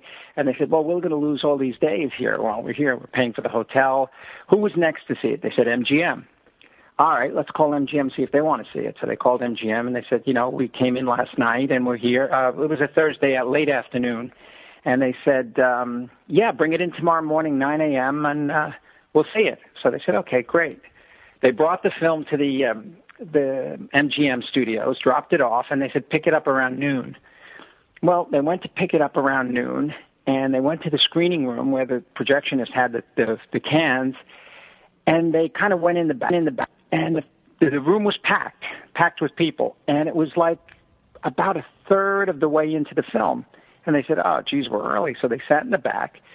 And the minute it ended, the guy shot up out of his seat and said, wow, this picture is amazing. This picture is fucking great. He says, I loved it. And they said, what'd you think? I loved it, man. It scared the shit out of me.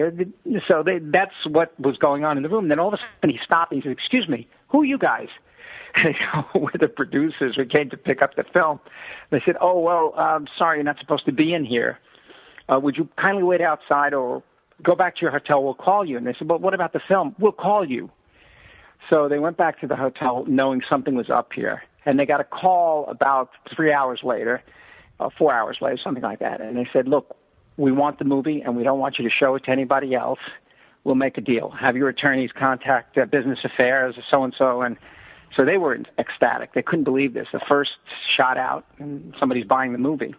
And they made a tremendous offer. The offer was outstanding. For their $150,000 investment, they offered $2 million up front, knowing what it was. Of course, they never told them. And $2 million included all foreign rights, too. So that was a tremendous payday for these guys. Look at the profit. We started shooting this thing, I think, sometime in, late November, and we finished. No, I'm sorry. The film was ready. Yes, that's right. Because Cannes is around when? It is around the May. It's April, May, isn't it? I think, yeah. April, May, something like that. That's right. Because we had finished just before Christmas on the film and edited it and had it ready for them to take out to Cannes. That's right. So in that short period of time, their investment got turned around and got a return of tremendous amount of money there. So they were thrilled. They were very, very happy. And the film, the next thing I knew, we got a telephone call, and they said they want to bring you guys all out to Los Angeles for interviews and press things and all that stuff. And so they flew me out and everybody out, and it was my first experience coming out to Los Angeles, and it was terrific. It was the beginning of my career. Because that led to a telephone call. They actually offered me a movie at MGM. They offered me a movie called A Stranger Is Watching. A Stranger Is Watching. That's right, based on the Mary Higgins Clark book. And however, I got a telephone call at the same time from Warner Brothers, and they said, William Friedkin wants to meet you. He saw your film. He was very impressed, and he wants to meet you. And I was like, wow. So I go over to meet him, and he offers me a movie. He says, I want you to make a film for me. And I said, oh, my God, what, did you stop directing? And he said, no. I want to start I'm producing, several of these films, and I think, you did a great job, blah, blah, blah. And so, of course, I wanted to go with William Friedkin because, he was to me, very, I was a big fan of his work and everything. Of course, yeah. And that's how I developed my second film, The Killing Hour, because of him. That's how we got that made. Yes. And so, and then, it just became one after another. I was very blessed, I should say, to be able to have that kind of, turnover one after another. We've made something like 62 movies, haven't you?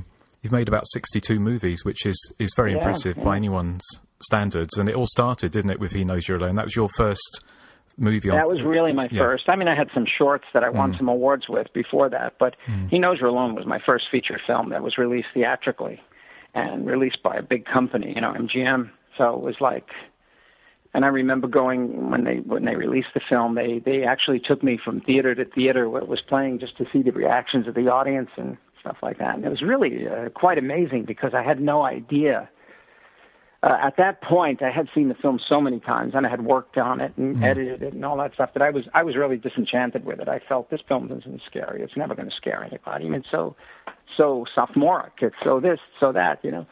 But my God, I mean, I was so pleasantly surprised to see the reactions people had with it and the effect the film actually had on people.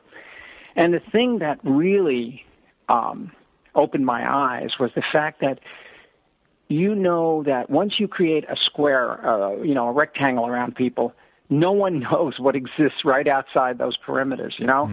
And that's what causes the greatest fear to people, that they never know what's lurking just beyond the edge of the frame. Or something as simple as a scene that I shot where she's left alone for a moment, and the heroine's left alone for a moment. She runs into the morgue seeking help at the end of the film, and this guy Marvin says, "Stay here, I'll find out who that is," because they hear the door slam. She says, "He's chasing me, he's going to kill me." And she's alone. He goes, call the cops, and he leaves. And she steps around the desk, and behind her is this gigantic window, and it was pitch black, night out. And people started screaming in the theater, "Get away from the window, get away." Now, I had no intent, I had no plans of making her do that. I just said, go around the desk and dial, not thinking that the window would become a threat in the scene. And yet it did. And it was amazing. So I learned a lot making that film. And I've learned a lot at making each film. Every film I make, I still learn something. I try something, I get an idea, or I want to implement some kind of new way of visualizing something. And, you try it and you see if it works or it doesn't. But it's an incredible process because you're constantly learning things, and you're learning the effect that the visual medium has on people, and it's quite amazing.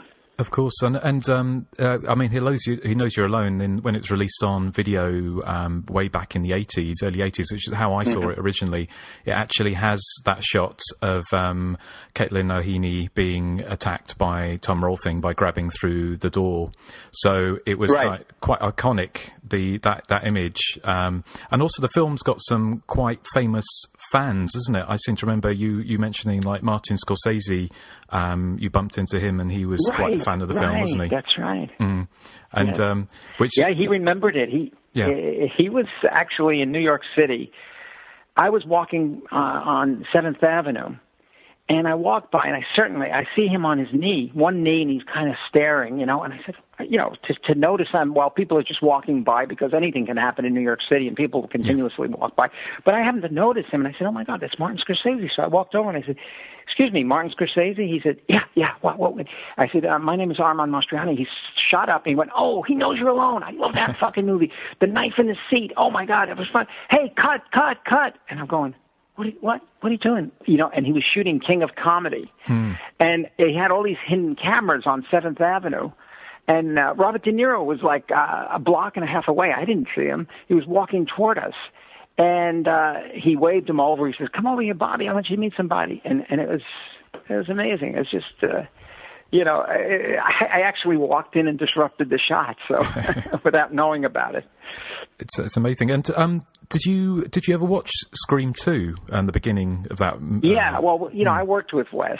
Okay. And we did a series together. We did Nightmare Cafe. And he was, he always said, someday I love that idea. And they used that in the movie. They used that opening, the scene in with the knife in the seat and all that. Of course, because it went on to inspire even more. There was Anguish, which was set in the cinema, and Matinee, and Lamberto Bava's Demons, and there was lots of it inspired so much, didn't it? And to think that came from you, kind of thinking very quickly on your feet in a meeting. It's funny how those things can spark so much.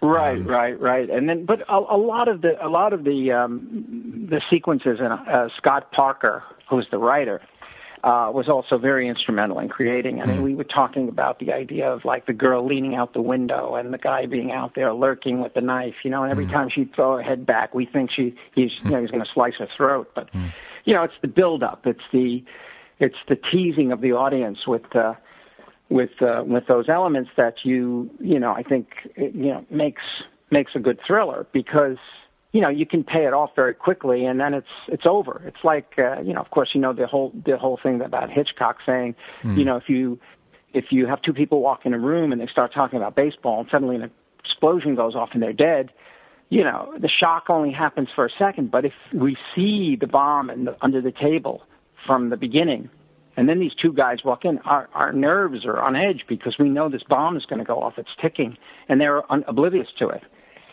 So, I mean, that's far better than just having the thing go off and realize that momentary shock. So it's the teasing, the stretching out of the moments that really get to people, Of course, and at the time you made the film, because I think in the commentary on the DVD you did with Scott Parker, you were sort of saying it was around the time Friday the 13th came out, and you purposely sort of made it less gory. You kind of turned it back. I hadn't seen Friday the 13th; it hadn't been released yet. What I did see was Halloween, which I was impressed with, which I thought, wow, this is clever. I mean, look, you never quite see anything happening. It's like, again, we go back to Hitchcock. It's like Hitchcock saying, you never quite see the knife hit her in Psycho. I mean, but yet it's so terrifying. So I said, let me try doing something like that, because I just realized how, effect heavy and makeup heavy those other films are. You really got to have great people working for you to make those things believable. And all those special effects and, the gore and all that stuff. But I think, not to be an elitist, but I just think it's scarier what you don't see. Well, I think what your mind can imagine is as far worse than what you do see, because sometimes it looks hokey. If it's not done really well, it just looks fake, and I've seen that where it just takes me out of the movie. You see the artistry of the makeup artist, as opposed to the artistry of the director trying to scare you to death. There, I mean, you see all the gimmicks. You see the fake head, or the little patch on the throat as something shoots through it. I was trying to avoid some of that. I later on did something where I had Mark Sjostrom. I worked with Mark Sjostrom, who's a tremendous a puppet maker and special effects guy, and we did a film called Supernaturals, where we had all these zombies and these corroded bodies walking around and everything. So, and I think he did a pretty good job with that. I mean, I think he did an excellent job, I should say. So I was more comfortable, showing that, rather than just creating, the promise of those walking, the creatures walking around in the dark. And although I do, for some reason, I still think that's very scary. I mean, the Val Lewton movies, like the Cat People and all, just the hint of something there is. I mean, again, with Jaws, you saw. When you didn't see the shark and you knew there was this mass under the water that was going to swallow you up, I think that was terrifying. But when you started to see it toward the end, it becomes familiar, and it doesn't have the same impact. It doesn't have the same scare factor, Well, it's it's something you're familiar with now. You know what it looks like. Its size. It's. I just think less is more. Yeah, no, absolutely. And, I mean, certainly, just going on to the killer, Tom Rolfing, who, there's a shot in the movie where he kills the professor, I think it is, and you just see that shot of him stabbing and stabbing and stabbing, and his face is so contorted that at the time you had, say it was something like Halloween, you had that Michael Myers was very kind of, well, not placid, but completely emotionless, whereas Tom Rolfing was this kind of, I don't think he actually speaks at all, does he, in the movie, but he has this kind of very twisted face. Tom was the sweetest guy in the world, and it was I was constantly, he's no longer with us, he's passed away, but he was such a gentle soul. He's just very tall, and we gave him this funny haircut, and I kept saying to him, I said, Tom, in order for you to scare us, you've got to be deranged. There's got to be something off about you. If you're normal and rational, you take away a lot of the fear from us because we think you're someone that we could possibly talk to and, convince, you're doing the wrong thing. But you've got to be this kind of like machine that just goes out there and the anger and the rage inside of you has just consumed you.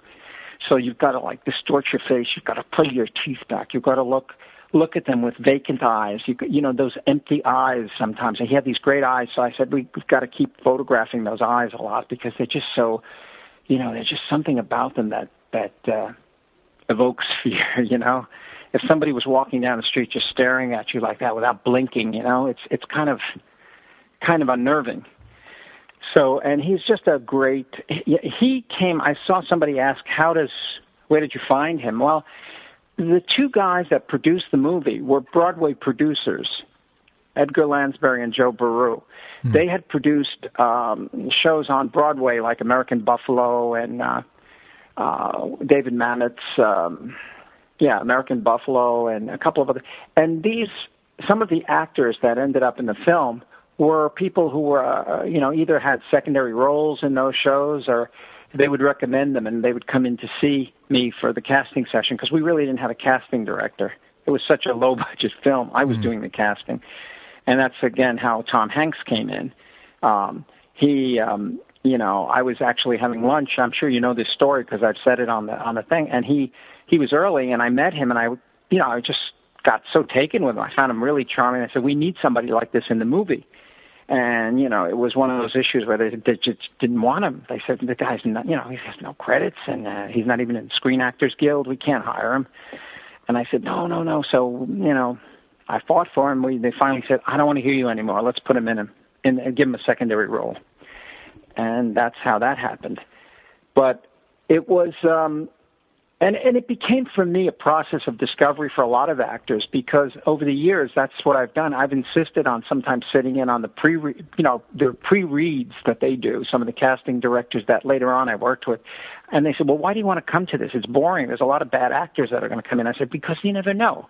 Sometimes I see something that I can work by someone or, something, a quality in that person that I really want to work with. I want to use with this new character. And sometimes an actor will inspire me to, change the character a little bit to accommodate who they are because they bring so much life to it, And is it right that you liked Tom Hanks so much, his character, and Tom Hanks as an actor, that he was actually meant to be killed in the film, but you decided not to?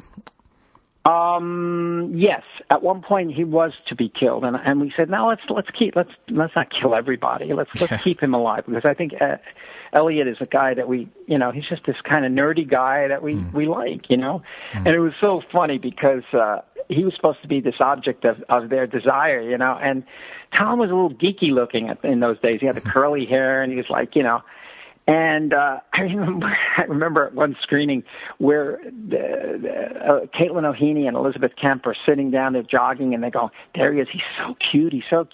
And somebody in the theater says, he's not cute.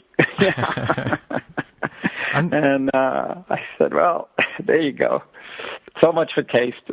Well, absolutely. And talking other kind of not missed opportunities, but I think you sent a commentary also when you're talking to Scott Parker saying that Harry Reams, the famous porno actor, was at one point he was considered for a role, wasn't he, in the film? Oh yeah, they all came in. I mean, we got everybody. Oh really? Okay, so Harry, who's now this what is he, an evangelist or something? I don't know. Think so. He changed his life completely. Yeah. That would have been interesting if you've been. Oh yeah. But, I mean, certainly he would have impaled them, I'm sure. Certainly around to that time, there was people like Marilyn Chambers, wasn't there, who were working with David Cronenberg. Marilyn Chambers behind the green door, and she worked. Ivy Snow Girl. Absolutely, but she went on to work with David Cronenberg, didn't she, on Rabid and Shivers, I think, and so there was a lot of that happening at the time. But talking, actually, I seem to also remember you saying that the producers, did they force you to add a little bit of nudity and they wanted a bit more blood? Did you have that kind of going on? Yeah, they did. They said, how are we going to sell this film? I mean, if we don't have nudity and we don't have blood, how are we going to sell it? And I don't know what it was about me at that time, and still is. I think that, to me, I always feel that, like I said, less is more. I mean, you don't have to be obvious with everything. And I don't know, I just felt obvious is cheap to me. I just think I used to like films that had me think more than just, dished it all out. But, look, there's an appetite for everything, and people's tastes vary, so they just wanted some protection. They felt that, if we had nudity, at least the foreign market at least would be appeased, and if there was some really more, a little bit, the killings were a little more graphic, we'd also, it'd be more saleable rather than something that's a little less obvious, something that's a little more, say, esoteric or something that's just, all, implied. Of course, and you would sort of say, I think you said that it's kind of almost making this movie as kind of guerrilla filmmaking, wasn't it? Because it's like 15 days with all the, especially towards the end, with the stunts, the car stunts and things like that, which you would be difficult to film in quite a high budget movie, but let alone in a lower budget movie, and to do that in 15 days is quite incredible. I mean, did you, again, in a commentary, you talk about basically you were kind of, a lot of it was made on favours and people helping out and happenstance, wasn't it? Absolutely. A lot of favours, a lot of friends and people just coming in and doing like grunt work. But again, what it does do as a filmmaker, it teaches you to shoot very quickly. And since the budget was so low, you didn't have a lot of films, so you had to do like what they called quick action, quick sticks. So in other words, go action, like they'd slap the sticks and you go action, because those extra seconds between action, or take one, clap, and the director, saying, okay, now action. Those extra seconds mean film is going through the camera. And I was made very much aware of that at the beginning, where they said, we have only this much film and you're not getting any more, so it's got to be, you got to shoot it and not too many takes, 1 or 2 takes and out. And that taught me more or less to be very economical and, know what you want. Don't start experimenting. Of course, today we have a luxury when we're shooting digital. It's, you leave the camera running and you walk in the shot and you start talking to the actors. I mean, which makes a nightmare for the editors because they got to wade through all this garbage, that you're not going to use. But it's a whole different world, and cutting film was a whole different process than cutting on a computer today. We used to sit in the editing room and slap the film together and put tape on it and watch it. And I would always be aware of when the splices were coming up, because you'd see it go through the projector. You'd see, you'd hear it. And it would always distract me because I was afraid the film was going to tear, which happened often. And today it's a whole new process. You don't do that. And today you can almost realize your effects right then and there, rather than wait for to be sent to the lab and see how that fade looks, or the dissolve, or the whatever effect you're trying to achieve. That has to be done, later on. You have so many advantages, and this is what I say to a lot of filmmakers today, young filmmakers who ask me, like I said, today you have so many advantages at your disposal. Use them. I said, you can go out and make movies on your cell phones right now. I mean, just to show what you can do, the concept, put a concept. It's not about the technology. It's really about the concept. How good is the story? How good is the film? What are you trying to say? You can use the best equipment in the world and make a lousy film. And, I always hear, from other filmmakers, oh, did you see the dolly shot, or did you see that incredible Steadicam shot? Yeah, but it means something to us, but the average Joe out there who goes to the movies doesn't care. That doesn't affect them the way it does filmmakers. So I say, be honest with what the story is about. Make the story be number one. Make the visual elements of the story relatable, and make sure you're telling the story you want to tell, and not showing off with, hey, look at how long I could sustain this shot, or look at the dolly shot that I just created, because it becomes a technical film then and not a personal film. Of course. And I mean, talking about the economy of making He Knows You're Alone, I mean, from what you said, were there any scenes or shots or film things that you can remember that were cut out for any reason?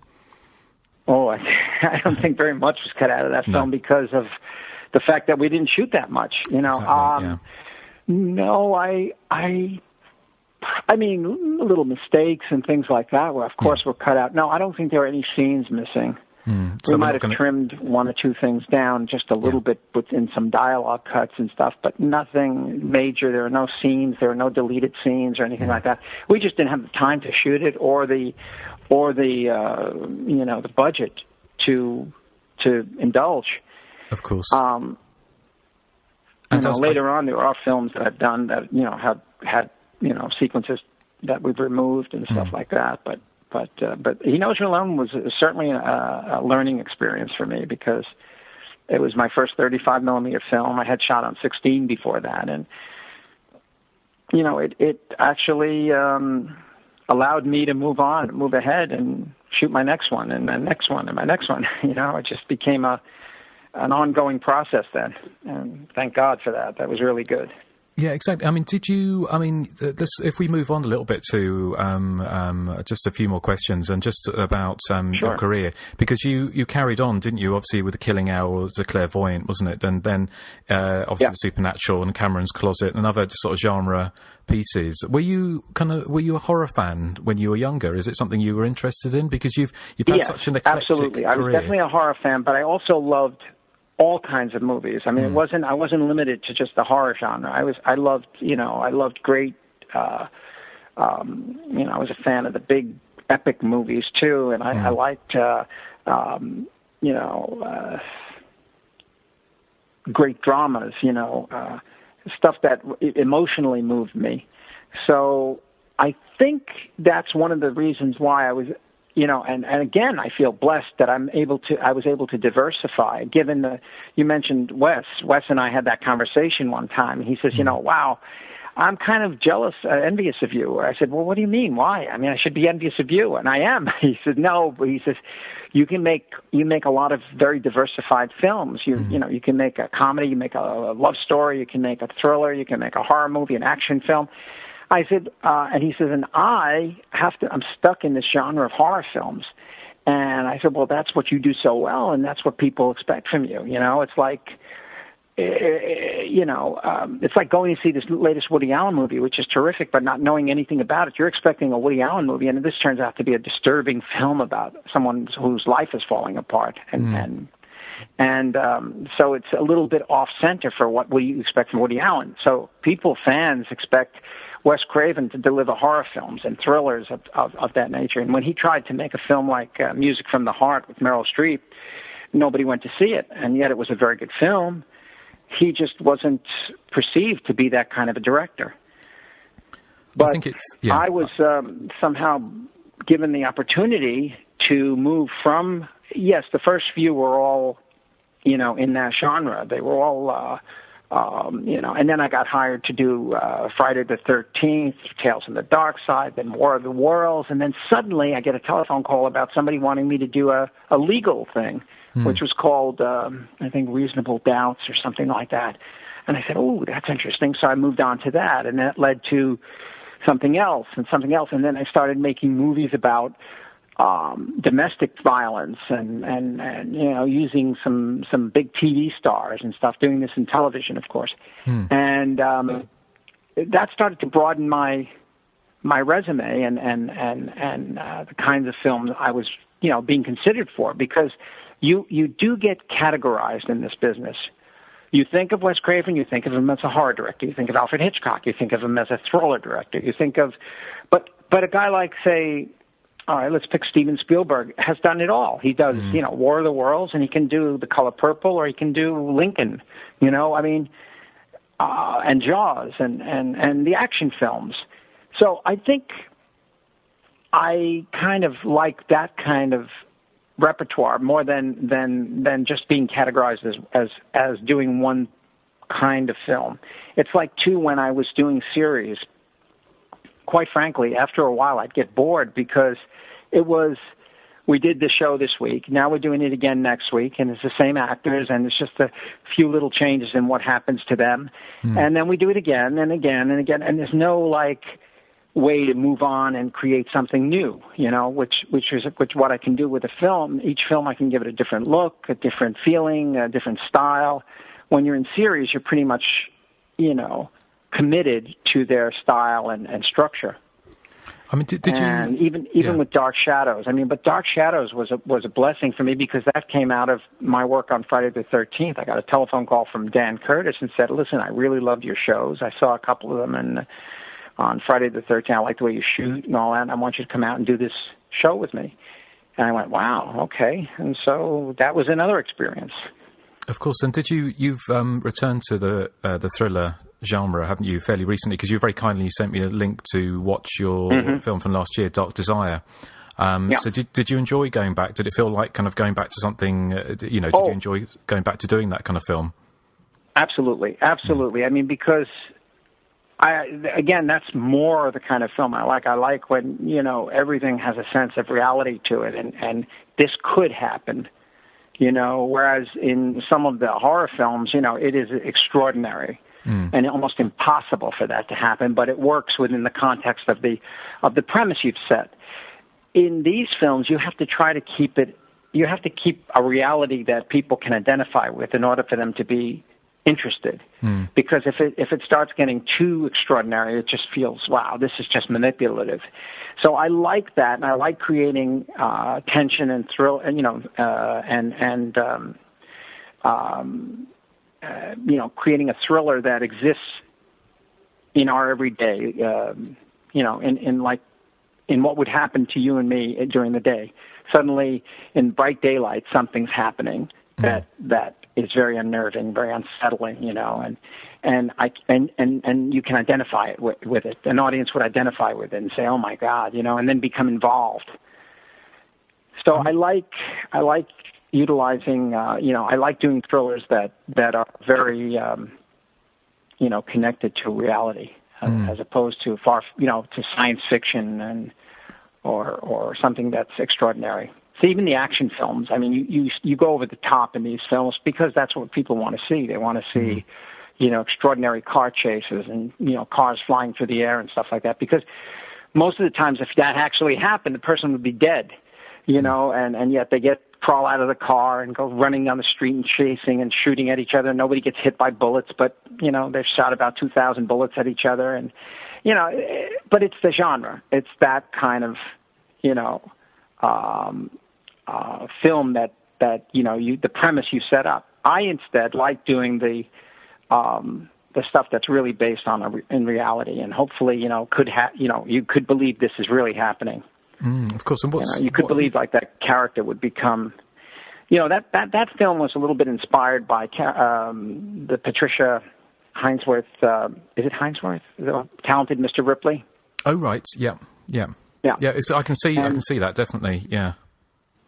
And it's about somebody who's devoid of a personality, somebody who's longing so much to be somebody, has nothing going on inside of him, and he just clings to the first person that shows any interest in him. And that was the premise of that one.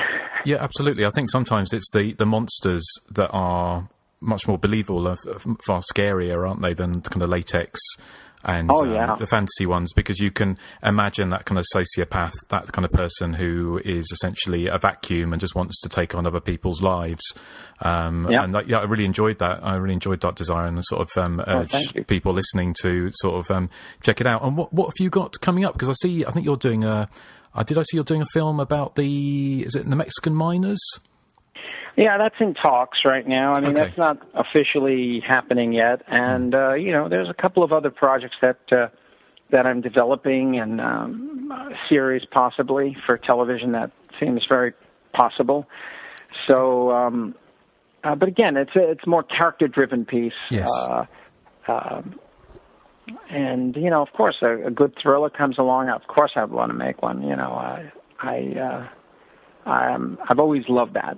And I've always loved, you know, for example, another favorite film that I did for me when I I was even reluctant to do it when I got the script, was a film called The Ring, shot in Prague and London and Vienna.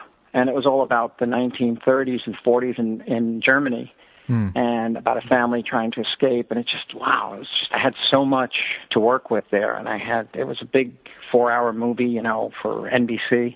And then right after that, I went from that to doing a science fiction film called Invasion, which was another 4-hour film with Luke Perry about aliens coming down, So there you go. It's a diversified resume. Yes, it certainly is. And just one last question, or a couple of questions very quickly on He Knows You're Alone. Was there ever any talk of a sequel at the time? Many times. In fact, right now there's a talk of a sequel. People keep calling and saying, but you know what the problem is? MGM sold its library to Turner. Had Turner sold it then to New Line, who then it got taken over by Time Warner. Right. And Warner owns it. And there's a complicated line of there, and Warner's will not make it, whereas New Line wants to do it, and they've been in talks. People have been calling, and I don't even know if I would direct it. I mean, I think probably there's somebody out there today, one of these younger guys that come along and probably do a great job with it. I mean, I saw a film that a friend of mine made years ago, and it got remade, and I thought it was just as good, called When a Stranger Calls. Yes. It was a different take on it, but it was all in 90 minutes in this house, whereas that one had a beginning that shocked you, and then, of course, the very, very end, but the middle was the police investigation. So, I think there are people out there that to reinterpret your film and do a great job with it, So it wouldn't be a continuation, it would be more of a reimagining or a remake of the source material. I really don't know what it would be, because I don't know, where would you go with that? I mean, the guy's dead at the end, and yes. I mean, she knows you're alone this time, she comes back as the insane one, A friend of mine, Bill Lustig, is doing, they did a remake of his film Maniac, and they're trying to remake Maniac Cop, and, and it's basically, he said, it's a retelling of the story, but only rethought out a little bit more and modernized a bit. He's comfortable with that, and I don't know what I would say to He Knows You're Alone if you're going to just remake the film, the same movie. I mean, why? Come up with something new. Yeah, of course. Well, it'd be interesting to see if someone tried it. Sometimes it works. I mean, I think with Maniac, from what I hear, I haven't seen it yet, but I know a lot of people have really liked the remake. Whereas sometimes, usually remakes can usually lose quite a lot of what made the original special in the first place. Especially if the first film is so well known. Yes. The remake is only, it's like I could never understand why Gus Van Sant remade Psycho frame for frame, only in color. I mean, what was that about? I mean, you knew everything that was about to happen. There was no surprise in that film. There was nothing. It was like watching Psycho in color with different actors. Yes. It was like an exercise I guess he just wanted to do, but I didn't think it was a very successful film. I mean, the other films I thought were better. The ones that Psycho 2, Psycho 3, whatever. At least they tried to fill in the rest of the story or tell the backstory. Of course, yeah. I mean, it'd be interesting. We'll see what happens, because I know obviously they've remade all the Friday the 13th and Halloween and My Bloody Valentine and all the kind of I think staple mates. Even Hills Have Eyes and stuff like that. They've redone all those, and it's just. I think it's masturbatory. That's it. It's kind of. I think come up with something new, and I think everyone's so afraid of doing that because they just want to cash in on what they think is going to make money. Well, certainly, I think there's been. There's been a fear. I mean, they talk about saying younger audiences will not watch black and white movies, for instance, which was one of the excuses I think Gus Van Sant had about Psycho. But I don't understand that. I mean, I know certainly some people prefer the remakes to, say, Halloween to the original, which I can't understand. But then I'm in my 40s, so I'm probably not the right demographic for the remake crowd. But it would be interesting to see, but it's been absolutely fascinating talking to Armand, and I know you're a very busy man, so I don't want to keep you any longer, but I think fans of the movie, does it surprise you that it's still got such a following today? Oh yes, of course it did. It did. It's so rewarding to see people still think about it. You know, I mean, there's so many choices today of what people can watch and stuff, and if you go back and watch that, well, thank you. And it's been a pleasure speaking with you too, Justin. Thank you so much for showing interest in it and for the call. Too bad they don't have a roller coaster. Thank God for small things. Don't you like to be scared, Abe?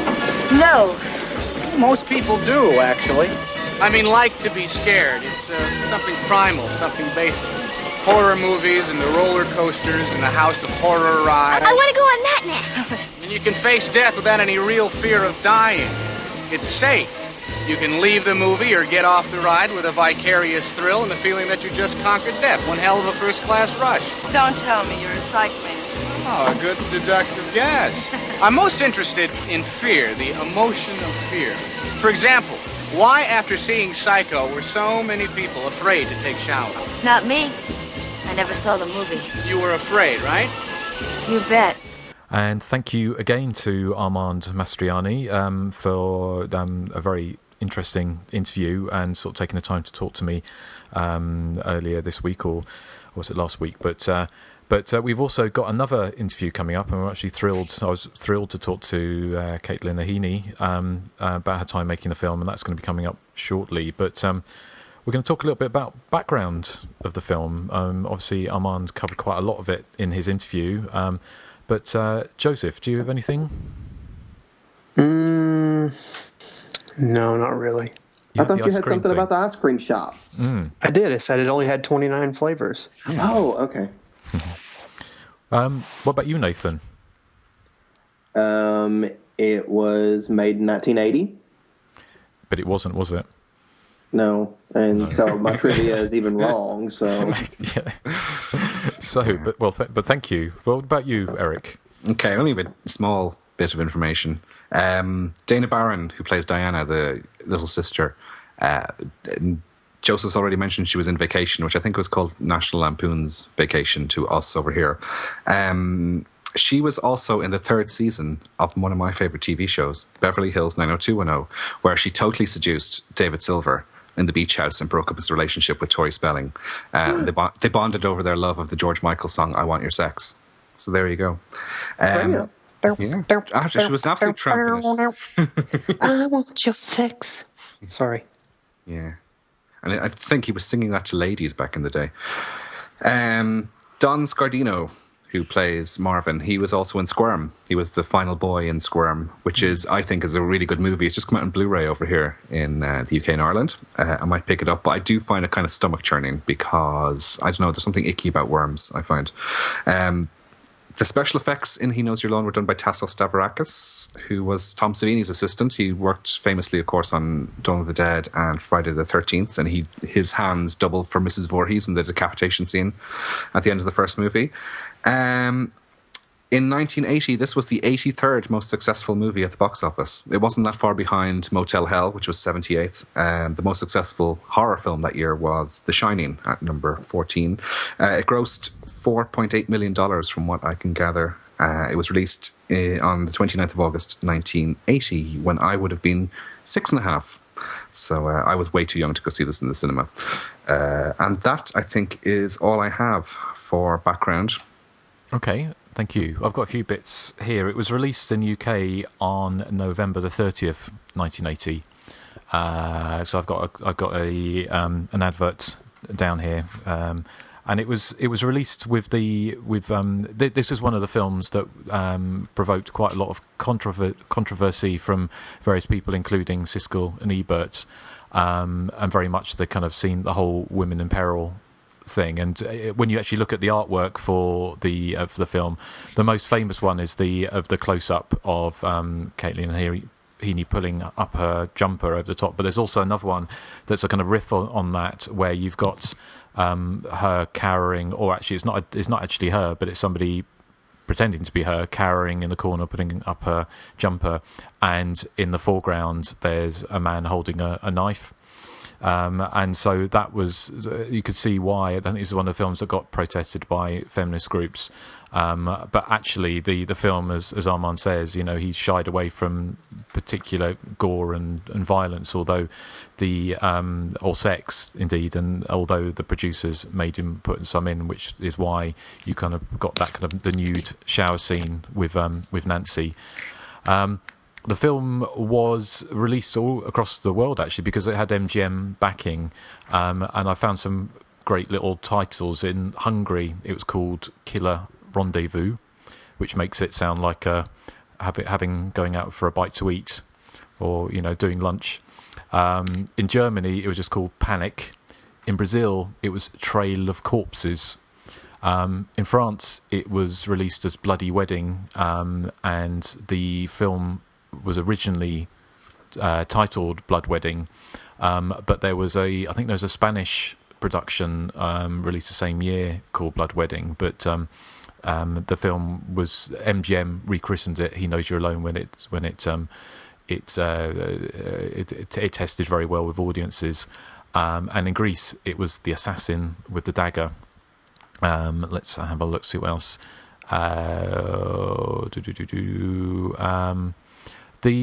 Somebody on IMDb said that Tom Hanks was talking about this film, and he said the full title was He Knows You're Alone, so don't go in the house because he's going to kill you with a knife. But I think that was probably a joke. I think it probably was. It probably was a joke, yes. What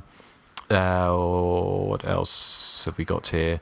The film, the alternate titles they went through, and apparently Tom Hanks was very helpful coming up with them. It was Blood Wedding, Shriek, and The Uninvited were several titles that were talked about. It was filmed in a mere 15 days, and the entire production process from writing to final cut of the film was done in 4 months. Tom Rolfing was cast because of the intense look in his eyes, and also I think on the commentary, I don't think Armand says it in the interview, and I can't remember because I haven't listened to the interview this week, but he says that it often gets confused with When a Stranger Calls, which does have quite a few. That was released the year before, but it has a quite similar setup, doesn't it, with the detective angle. The producers, George Maness and Robert de Milla, cameo as the angry drivers that shout at the detective during the chase scene. And obviously it was shot entirely on Staten Island, so there's not that many slasher movies made around kind of New York area, really, is there? I'm trying to think of... Maniac. Maniac and actually, New York Ripper, obviously. Yeah, actually, and thinking about it, there's quite a few, isn't there? There's City and Panic. City and Panic, is it New York? I don't think it's like Chicago. But I might be wrong. I don't remember. But there's Nightmares in a Damaged Brain is New York, isn't it? And also, what's that film? Sleepaway Camp. Cheerleader Camp. Possibly Cheerleader Camp. But what else have we got? I've got some press books which I love, these old press books that especially the ones that come up with ideas of how to sell the movie, because they were obviously produced for cinemas, and they've got all these things like Stage a Midnight Screaming or Classified Under Murder, and sort of basically there's a terror movie quiz here as well, which you can do, which I won't do. Erik will lose. Erik will lose. He might have a meltdown. Well, I'll tell you, you'll probably get this one, Erik. I'll read you one of the things. It says, here is a quiz which spotlights the terror of MGM's He Knows You're Alone by recalling the great scare scenes of the past. Use this quiz as a radio or newspaper contest linked to your opening, Erik, there you go. And be sure to reward the winners with 2 passes to your first performance so they won't have to go alone. So, Erik, I'm going to test you on this one. Jack Nicholson stars in this current shocker as a frenzied family man who suffers cabin fever when he takes a job as a janitor at an isolated grand hotel. Can you name the movie? The Shining. Is it The Shining? The Shining. Okay, I'll give you one, Joseph, as well, as it were. You lucky little boy. Boy, I wouldn't put that in my mouth if I were you. It might explode. In this science fiction thriller, an alien creature crash-landed near a frozen outpost. Scientists carted it back to their post in a block of ice, but terror began when the ice melted. What film's that? Is it the Thing? It's the Thong. The Thong. Yes, that's the one. And Nathan, so you're not left horror out. thong. Yes, the horror thong. Or take a peek. This peekaboo thriller starring Jamie Lee Curtis in a night of trick-or-treat terror. Her worst moment came in a closet where she fortified herself against a murderous maniac. The horrifying holiday is also the title. Any ideas? You give me all the difficult questions, Justin. I believe that's the holiday that's coming up. Yes, which will be Christmas. Thanksgiving. First of October. You know, trivia about that, when I was a kid, I made a film called Hackoween. Oh, okay. Excellent. Was it good? Did it have the shoe rack in it? No. Like, the killer was a broom, and the mop was the final girl. Wow, that sounds thrilling. That sounds amazing. I was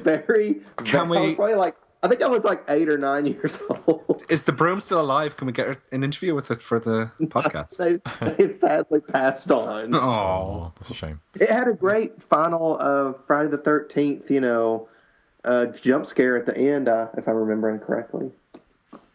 Right. Well, have you still got it? Have you still got it somewhere? No, I thought I still had it on a VHS tape somewhere, but this was long before I became so polished with Voodoo Massacre and the Old Federal Massacre, of course. Fair enough. Excellent.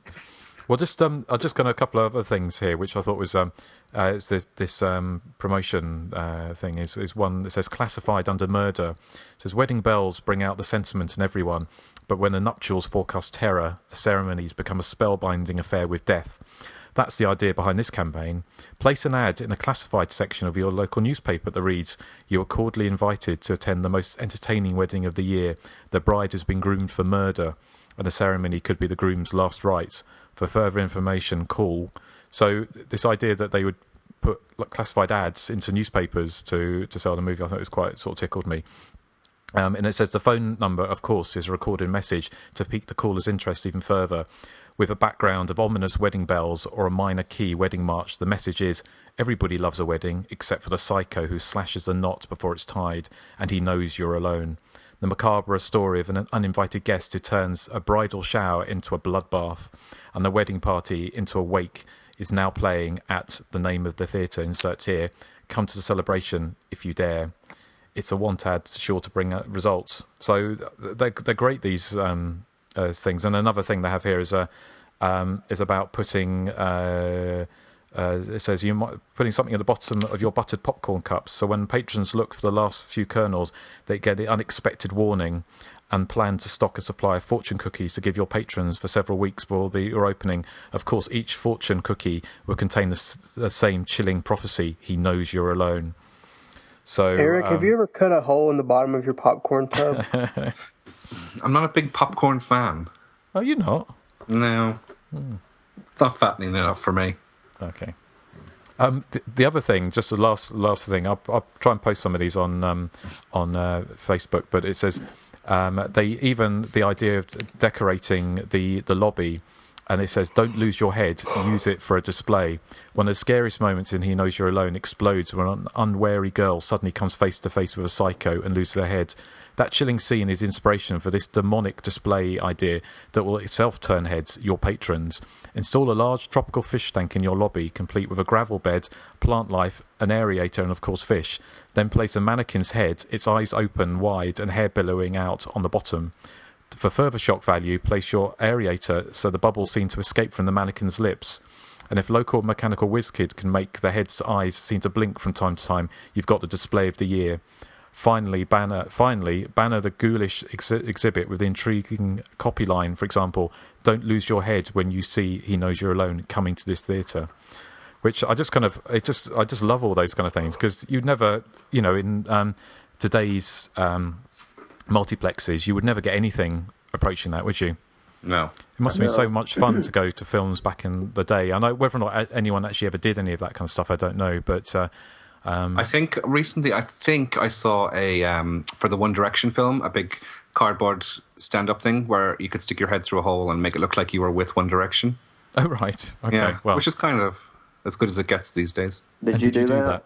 I didn't, no. No. Okay. I'm too handsome to be in One Direction. Too old. Well, I'm not 16, I'll give you that, but... Well, I was just looking through old newspaper clippings that I have of the cinemas I were in my hometown when I was growing up, and He Knows You're Alone played on a double bill with Coma, the Michael Crichton movie, in June of 1981, and you could have left that and then gone into the late show of Friday the 13th, Part 1, which would have been a nice little triple bill. Yeah. Back in the day. Yes. Yeah. Well, that sounds good. I think I'm kind of run out of trivia now for He Knows You're Alone, but what we do have coming up next is an interview with Kathleen O'Heaney, who's absolute sweetheart, and she's really, really nice. And she gave me loads of ideas how to heal my foot as well. She's very, very sweet. And she's got some very funny stories about making He Knows You're Alone, and also, of course, Savage Weekend, which is the film we've covered on the podcast way back when. So, it's an absolute pleasure to talk to Kathleen. And here she is. Seen Marvin around lately? Seen him around? I can't get rid of the guy. You know, the closer it gets to my wedding, the bigger pain he gets to be. Tell him to get lost. I can't. I like him. Maybe you should marry him instead of Phil. And spend the rest of my life joking about dead bodies? No, thank you. Oh, you know, there's this real cute guy I see jogging every morning. Yeah? He stares at me all the time. So why don't you let him pick you up? No, I couldn't do that. Why not? You think I should? I spoke with Armand yesterday, and he said to pass on his regards to you. He said, you're a real sweetie. Oh, well, he was too. I mean, my God, he and I haven't seen each other or spoken, I think, since the premiere of the movie. Wow. How did you get involved with He Knows You're Alone? Okay, so what happened was that He Knows You're Alone was just basically another audition. I mean, my agent just called me and said, you have an audition for a movie.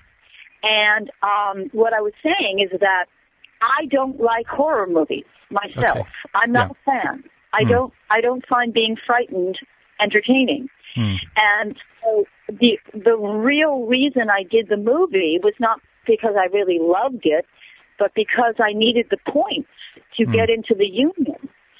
Because you have to do a certain amount of work before you can get into the union. And I had done a really, really rather bad horror movie right before that called Savage Weekend, which is not very well done at all. Very, very no money at all. And I did another movie. So, and it was good people, though. It was very good people. I mean, Edgar Lansbury and Joe Beru produced it, and I liked Armand, you know, when I met him, and Don Scardino was a up and coming actor at the time, and I was just starting out. So I was thrilled when Armand offered me the part, and actually filming it was a tremendous amount of fun. Now, we didn't have any money, so Armand was very lucky. Well, he actually, I guess he was very smart in that he cast such wonderful actors. I was really pleased to work with everybody because everybody was so wonderful, and we all were just starting out. But most of the takes that you see in that movie are first takes. I mean, because there was no money. Well, he said Armand said it took about 15 days to shoot, so it was very it was almost like a guerrilla film, very quick and dirty, and just very, very, you know. So I imagine that must have been quite a lot of fun because there was quite a lot of stunts, wasn't there, towards the end of the film when you're being chase by Tom Rolfing, the killer, around the morgue, and also the driving. Did you do the driving yourself? I don't remember that. No, I don't believe I did any. I don't think I did. I don't think I did. The scene where he grabs me through the door, you know, and I stab his arm. That was one take. Wow, really? That was quite impressive, wasn't it? But that's what I'm saying. Most of those scenes were the first take, because as I remember, I seem to think that Armand said, "Look, we've got so much film in the can, so if we can get this in 1 to 3 takes, it would be terrific. Every scene." So, and but one of the reasons I really, really love He Knows You're Alone is because I feel that I learned how to be a film actress rather than a stage actress, because there's such a difference. And the first day I met Tom Hanks, it was Tom's first movie too. Yes. And I had the scene with Tom, you know, standing in line at the amusement park, if you remember that. Yes, I do, yes. Right. And Tom had, I think, 3 little scenes in the movie. And I was standing on the set, and I'd already been shooting for about, a week already.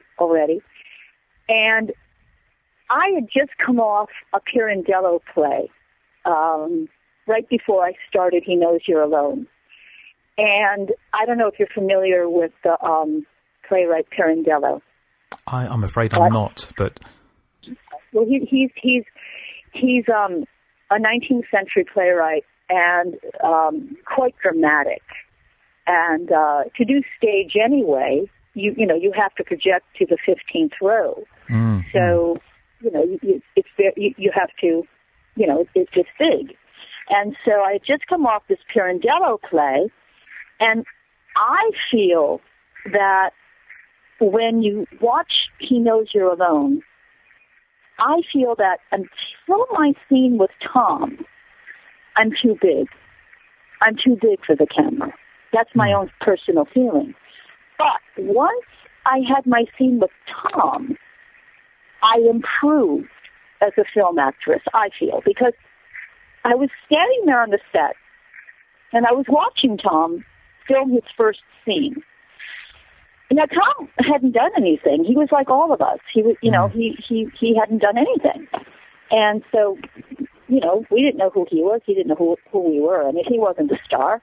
And, but I was standing there watching him, and I was thinking to myself, this guy isn't doing anything. And I was watching, and I believe there was a monitor there. And I was watching him on it. I was thinking, this guy isn't doing anything. And I'm about to have a scene with him. And I thought, you know what? I got to bring my energy level down. And so I feel that in that scene with Tom, I did. I was successful. I brought my energy level down and emulated what he did. And I feel that it improved me as a film actress. That's just my own personal opinion. Other people say, well, we can't tell the difference. And I say, well, I can. So you would do, I mean, what were do you remember any other tales of Tom Hanks? I mean, he wasn't on the movie long, was he? But you worked quite closely. You were kind of, in the movie, you were friends with Elizabeth Kemp, and I think it was Patsy Pease, wasn't it? It's the three friends. Elizabeth and Patsy. Yeah, they were terrific. I mean, it was just easy. It was just wonderful. It was very simple to play friends because it was friendly between us. There were no cat fights. There was no jealousy. We all basically were thrilled to be working, and we basically were just really having a good time. And Armand was wonderful. I wish I could tell you something, more interesting than this, but I'm just trying to remember. Well, no, it's very interesting. It's an absolute thrill to talk to you, Caitlin. I mean, one thing you talked about the premiere, and the last time you saw Armand, did you? Was it a big? Because are you from New York yourself, from the New York area? No, not at all. I was born in Milwaukee, Wisconsin, and I grew up in Whitefish Bay, Wisconsin. Right. And I went to Whitefish Bay High School. I was brought up a Roman Catholic, an Irish Catholic, and I gave that up in the 4th grade. Right, there's something else we've got in common, Caitlin. I'm a lapsed Catholic as well, so. Oh my gosh! Yes, when Sister Morris got up and gave us a lecture one day about how everybody that was Jewish was going to burn in hell because they were Jewish. And I raised my hand and I said, I'm confused. Wasn't Jesus Jewish? And she said, no, don't think about that. Never mind about that. He said, never mind? She goes, never mind. I said, but wait a minute. My best friend is Jewish. She goes to the public school.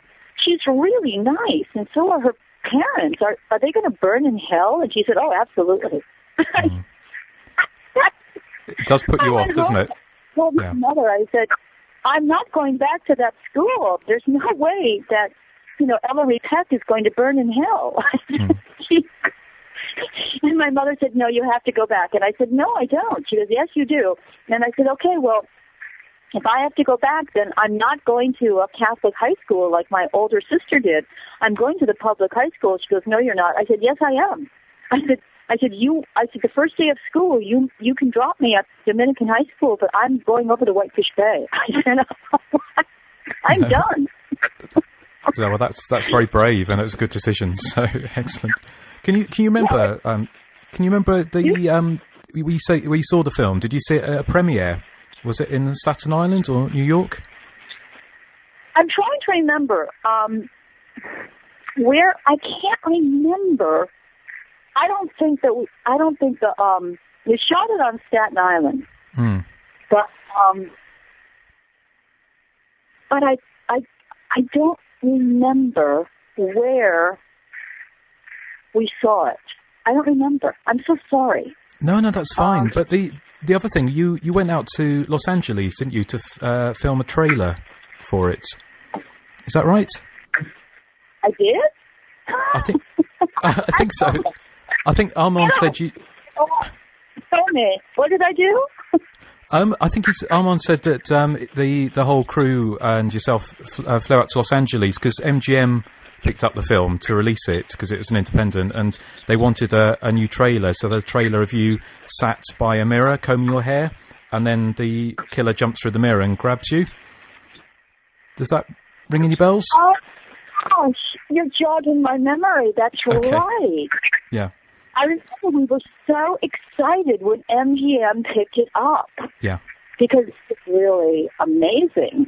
I mean, what a coup that a major studio like that picked it up. Absolutely. And yeah, that's right. I'm sitting by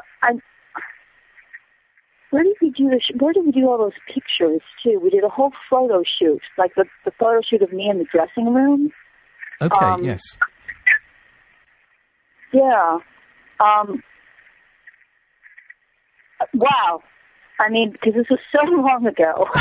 so much has happened to my brain since then.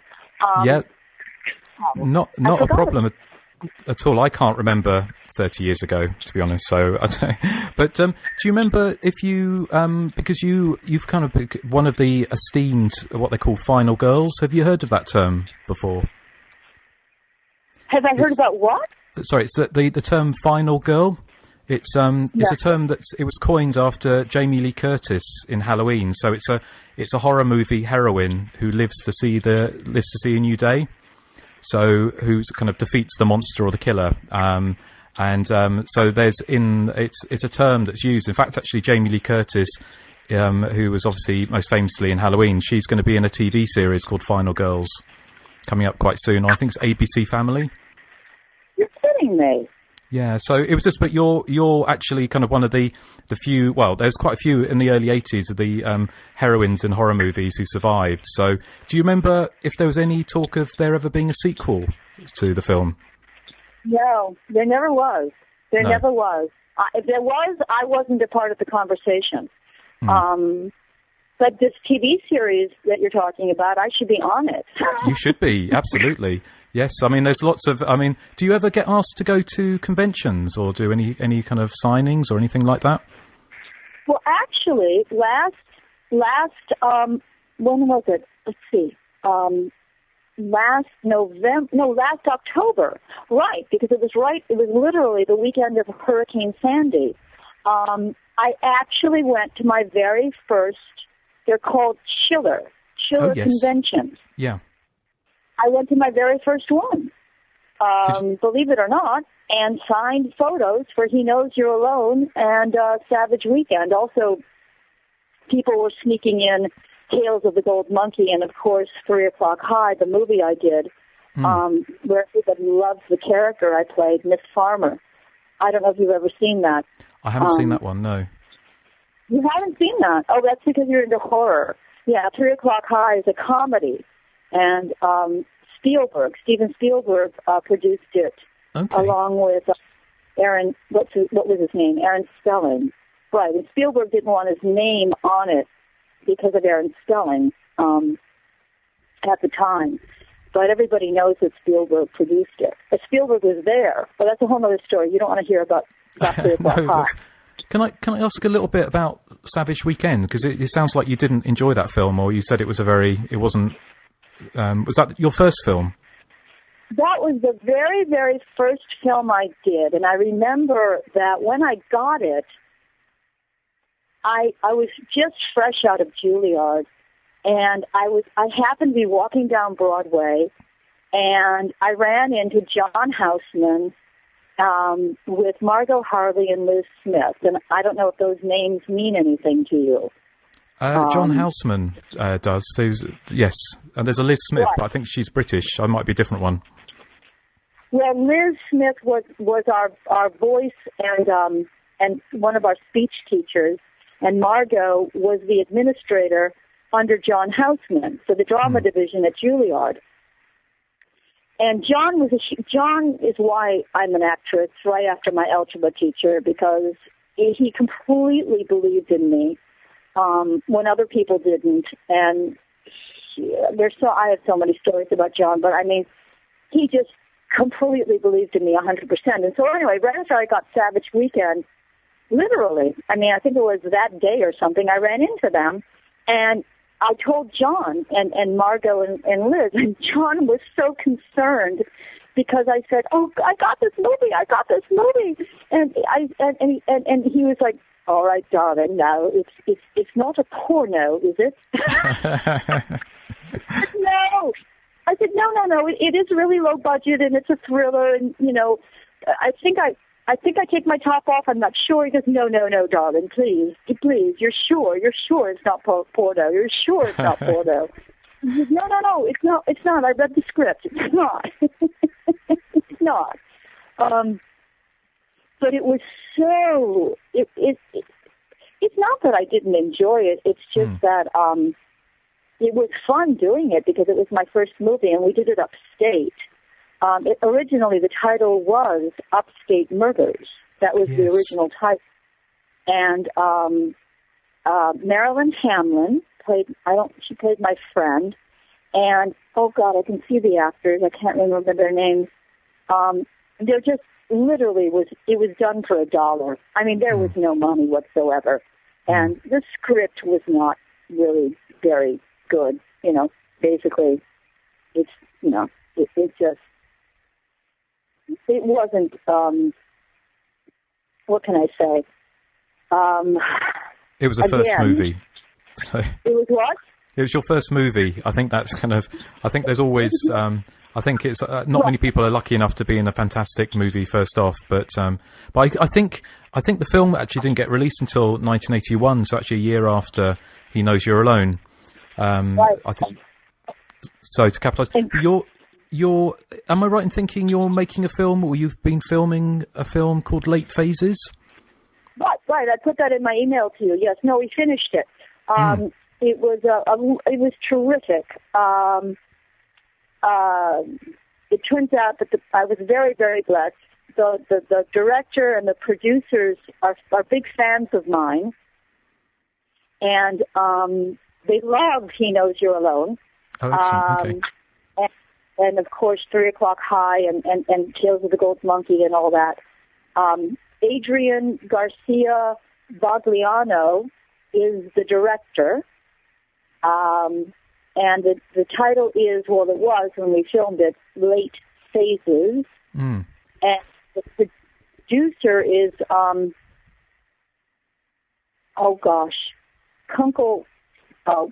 don't want to get this wrong. Brent Kunkel, I think is his name, and I can't remember the name of his partner. But it was wonderful. I'm just having a look actually on IMDb to see what his name is. I'm just losing. It's there we go. It's Larry Fessenden, Brent Kunkel, and Zach Zenham. That rings.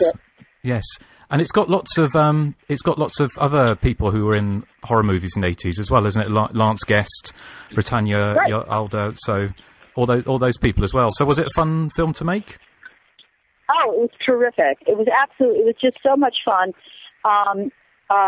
In fact, I have a friend right now that's writing another horror movie with a part in it for me I'm going to give to Adrian and Brent to see whether or not they want to produce it again, and another one, because it was such a wonderful experience working with them and everybody in the cast. It was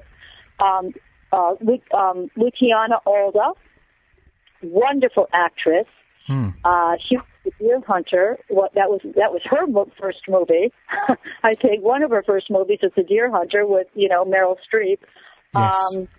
And Tina Louise. I don't know if you know the actress Tina Louise. She was in was it Tim Burton movie Mars Attacks, wasn't she? I think. I have no idea whether she was in that. I mean, here in America, she's best remembered as Ginger on the TV series Gilligan's Island. Right. But you're not supposed to talk to her about that. She doesn't want to remember that. All right, fair enough. So. I've never mentioned Ginger to her. Okay. But it was Lance Guest, and it was Nick D'Amici, I think it was his name, was the lead. I'm not Lance Guest. Is it Lance? Lance Guest. Lance was so funny. We have a scene together, and he wasn't supposed to make me laugh, but it was like he was channeling John Cleese, and and he knew he was doing it, and he kept apologizing to Adrian, saying, "I'm so sorry. I don't mean to be channeling John Cleese. It just is happening." And so we had to do a number of takes because he kept making me giggle. Well, sounds like a lot of fun. What was can you tell us a little bit about what the film's about without giving too much away? I'm not allowed. I'm not kidding you. We all signed a statement saying that we couldn't say what the movie is. Fair enough. Do you have any idea if it's got distribution? Is it going to be out released soon? Well, Brent, the last day of filming, Brent was saying that they're going to be submitting it to Sundance. Do you know what that is? Yes. Film festival, yeah. And to all the other film festivals, and that it'll be released in 2014. Excellent. But trust me, I think you'll like it. Excellent. No, I look forward to it. And just last question, Caitlin. Just first of all, thanks ever so much for talking to me. I think the people on the show and the listeners to the podcast will be absolutely thrilled that we've spoken to yourself and Armand. They're very, very happy. But are you surprised how the longevity of the fandom for He Knows You're Alone? Would you have thought this film would still have a following after all this time? No. I'm absolutely thrilled, and I'm absolutely flummoxed. I I can't believe it. I mean, it's become a cult classic. It truly has, which I'm so proud of. And I'm just so thrilled for Armand and for Edgar Lansbury and Joe Beru. I mean, it's a testament to their work. And also, gosh, I feel so bad. Oh, what was the name of the writer? The screenwriter? Scott Parker? Yes, Scott. Yeah. Yes, I'm so happy for him. I'm so proud of him. I'm so happy for him. I think one of the reasons it also has legs is because of the presence of Tom. And for a while there, it was annoying that they would say He Knows You're Alone starring Tom Hanks. So I thought, okay, come on. You know? I know Tom is a huge, huge star now, but give us a break. Do you remember... just one last thing. Do you remember the other Tom on the film was Tom Rolfing, wasn't he, who played the killer, who looked quite scary? Armand was saying he was a very sweet, nice guy. What are your memories of him? Yeah, he was nothing like the killer. No, that was wonderful acting. No, Tom Rolfing was wonderful and sweet, and nothing like the character whatsoever. No, Don Scardino, now who played Marvin, right? Don was naturally very funny and very kind of quirky, and he went on to be the executive producer of the TV series 30 Rock. I don't know if you knew that. Yes, well, I didn't know that. I know the show, but wow, that's impressive as well, isn't it? I know, and so Don was very, Don was very much like Marvin, off screen as well. Goofy, funny guy. Yeah, but no, Tom Rolfing was a very sweet guy. Excellent. But well, how is Armand? Was he? Oh, he was charming. He's been very supportive, and he sent over lots of photos from behind the scenes, which I have to send some over to you because I'm not sure if you've seen them. If you haven't seen them since the film came out, there's lots of photos of you and Elizabeth Kemp and Patsy Pease and Tom Hanks together on the set. So if you'd like to see those, I would love to see them. I'll send them over to you. So, but thank you ever so much for talking today. It's been an absolute pleasure, and I've been a big fan of the film for a long time. So it's been a real thrill for me to speak to you. So, and also to a fellow vegan as well. So it's been brilliant. Oh, I know. But can I make a suggestion? Of course. Okay. The woman that I have a friend who's a huge, horror movie aficionado, and she's the one that got me into the Chiller Convention because she's a PR person. Yeah. And so she got me into the Chiller Convention. Well, she called me this past summer, and she said that she stood outside the stage door where Tom Hanks was doing The Normal Heart, the Broadway show that he did last summer. Yeah. And she was one of course, hundreds of people that were standing outside the stage door. And when she came out, everybody was screaming, but she held up a photo from He Knows You're Alone. And she said that he immediately focused on her because he was so happy to see He Knows You're Alone. Right. Because, yeah. So, and he immediately walked over to her, spoke to her, signed he autographed it for her, and he was thrilled that somebody remembered him and He Knows You're Alone. So, I don't know. You might want to contact his manager. But to be honest, you were my number one that I wanted to speak to, you and Armand. So I'm absolutely delighted we've got you both on the show. So I think it's going to be a huge thrill and treat for everyone involved. And you're very sweet. It's been a lot of fun speaking with you. And like I said, I was thrilled to hear that you're a fellow vegan. Okay. All right. Wonderful. Well, have a lovely time with your cats in the sunshine, and thank you, Caitlin. It's been an absolute pleasure. Hey, what is it? What's the matter? He's after me, Marvin. He's trying to kill me. He killed Nancy. Wait, what are you talking about? The man that I saw through the window, do you remember? He's after me. He's here. He's trying to kill me. Amy, we've been through all this before. Nobody's after you. Nobody's trying to kill you. There's nobody... Oh, shit.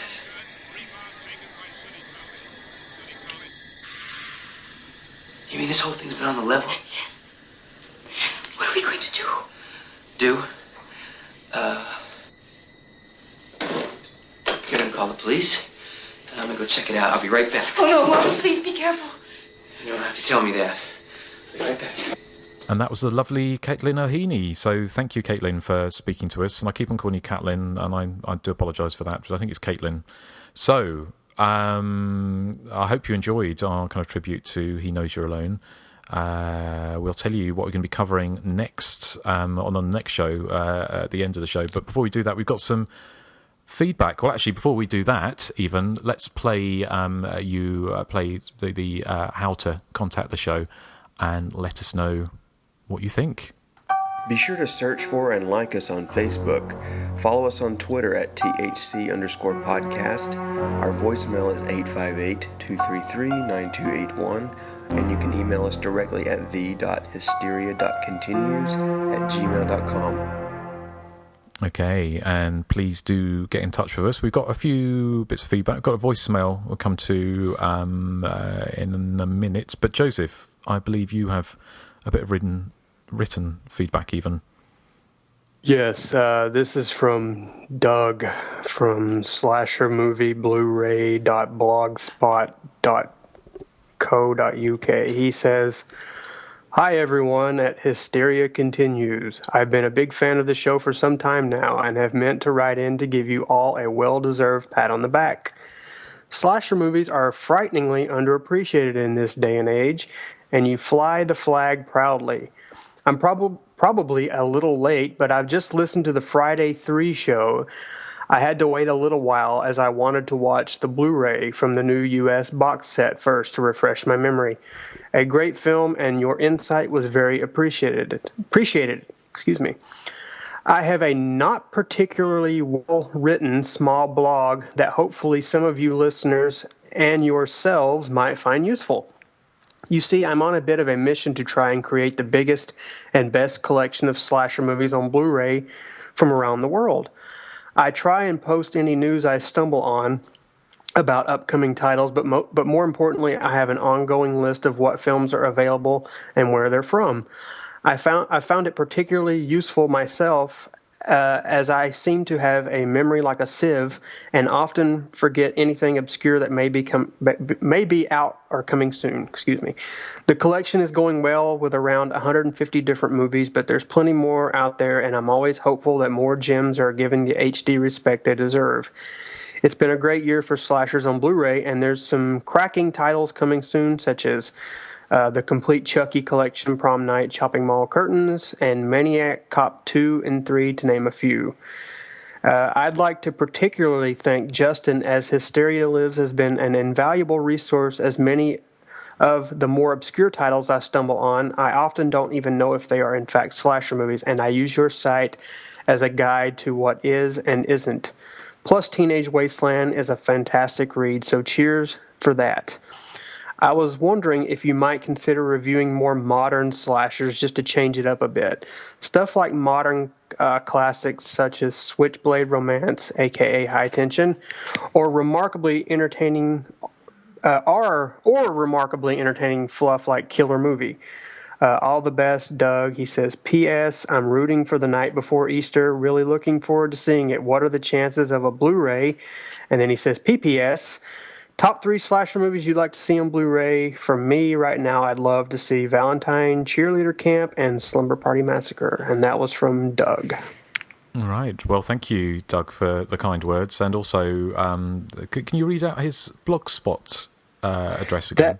That is Slasher Movie Blu-ray. That's BLU/RAY.blogspot.co.uk. Excellent. Well, thank you, Doug. And also, we should talk a little bit about The Night Before Easter, because we're almost at the end, aren't we, of the fundraising? Yeah, well, to answer his question, it's not really. I'm going to say it's not really feasible to put this on Blu-ray because of cost and because of it will be in high definition film, but I don't think it's going to be any different on Blu-ray than it would be on DVD. But it is coming to DVD, so there you have it. Excellent. And any news about how long? If this show's going out today, so on the day we record it, so how long have people got to pledge? 5 days. 5 days. You can go to Indiegogo.com and just search for The Night Before Easter. And if you can pledge anything, even if it's just $1, that would help. We've got 4 people cast out of 15 or 16 roles. We've got a lot of music for the film already written. A lot of it will be rewritten to, fit specific scenes. And yeah, it's going really well. I mean, we could always use a little more advertising, and if you can, spare a few nickels, that's always great. So we're really looking forward to shooting. We start shooting in November, and trust us, this is really going to be a fun movie. We're really going to take our time with it and put out something, worthwhile. Yeah. Well, no, I'm really looking forward to seeing it, and you're going to keep us updated, aren't you? On the progress.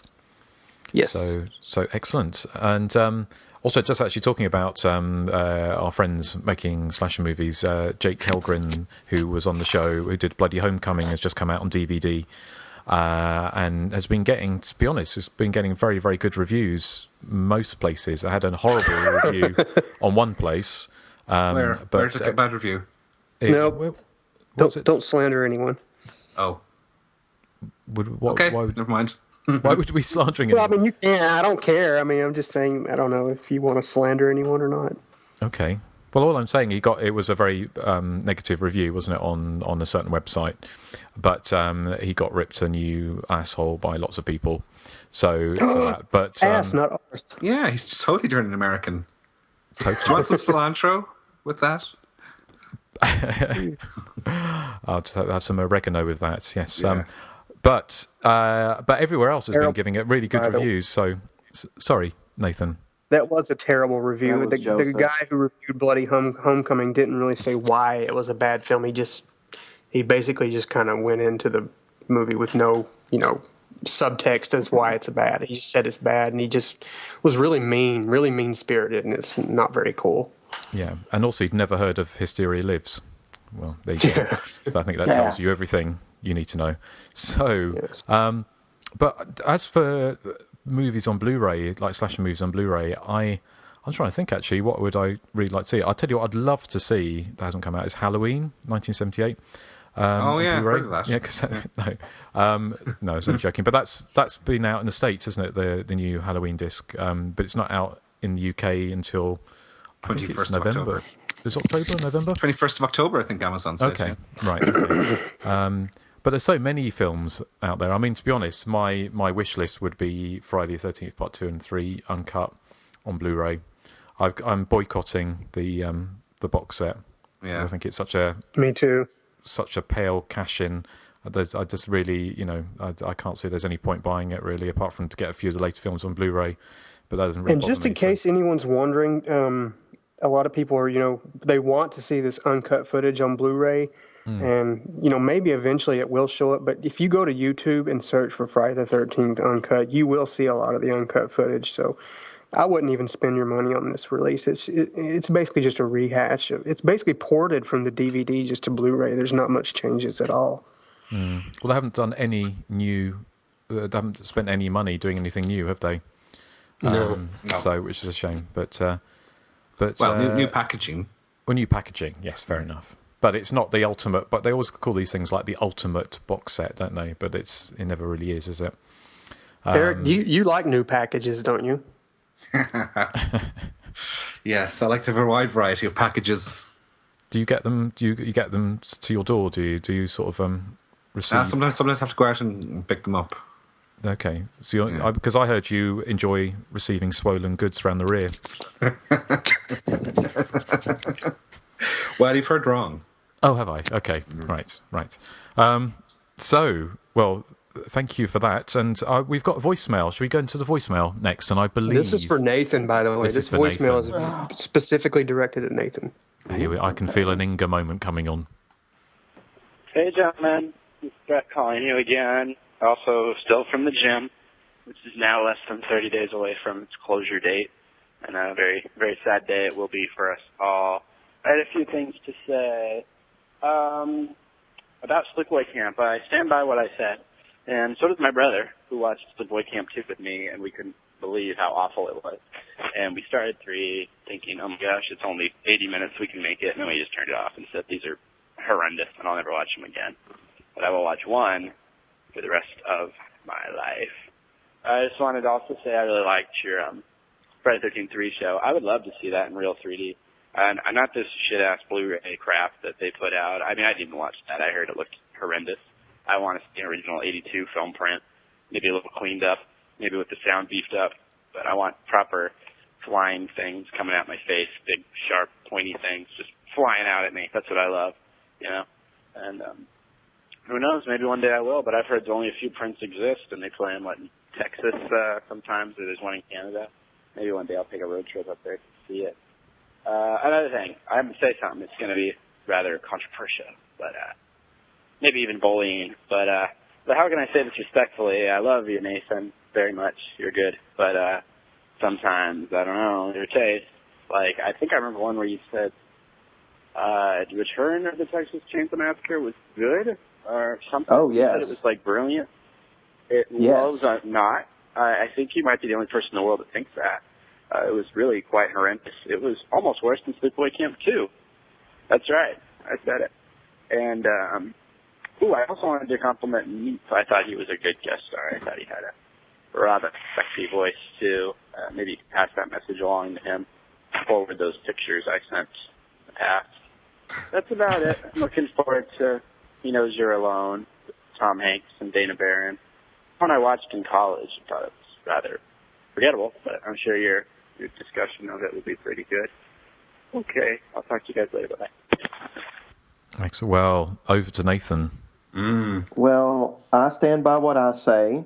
Return to Texas Chainsaw Massacre is brilliant. Sleepaway Camp 2 and 3 are brilliant, and my 7th cousin agrees with me. Well, I think this one could run and run, couldn't it? But always nice to hear from Brett, and also very sad that your gym is shutting down. But thank you for keeping us up to date. I think he's the only one who sends voicemail these days. Yeah, we need some more voicemails. We need to hear what you say.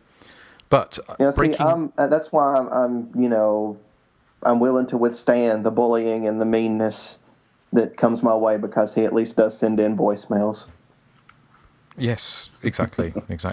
But also, breaking I have news. withstood the slings and arrows of an imperfect world without so much as a whimper or complaint. That is true. Is that Simpsons again? Actually, it's from Elvira, Mistress of the Dark. Okay, yeah. It sounded like a perfect opportunity for you to play the violins again. Breaking news. I've just had a message from Elizabeth Kemp, who played Nancy in He Knows You're Alone. Wow, it's like we're in the CNN newsroom. It is. It's breaking news, and she sent me I sent her 10 questions, and she's written back very long answers, actually. So I'm not going to read all of it out, but I will read out just one of the answers if you want to hear them, and I'll post the rest to the site. I'm thinking what I might do for He Knows You're Alone, because I've got so much material for it now that I might do one of those retrospectives like I did for Happy Birthday to Me and The Burning on Hysteria Lives, because I've got so much now. So Did you just now get that, Justin? I just got it now, just pinged through. Because that's weird, because it said this is from Elizabeth Kemp. Please forward to Justin. Oh, shut up! Right, I'm just going to say I'll just read out this one, but it says about work. If there's anything behind the scenes. She said the only fun tales I have behind the scenes were how I discovered craft services could change one's weight and complexion, and what in the world I could do in order to not take a shower naked. We tried it with basketball shorts, of all things, and they kept getting in the shot. Finally, I said, to hell with it. There's no other way to take a shower but without clothes on.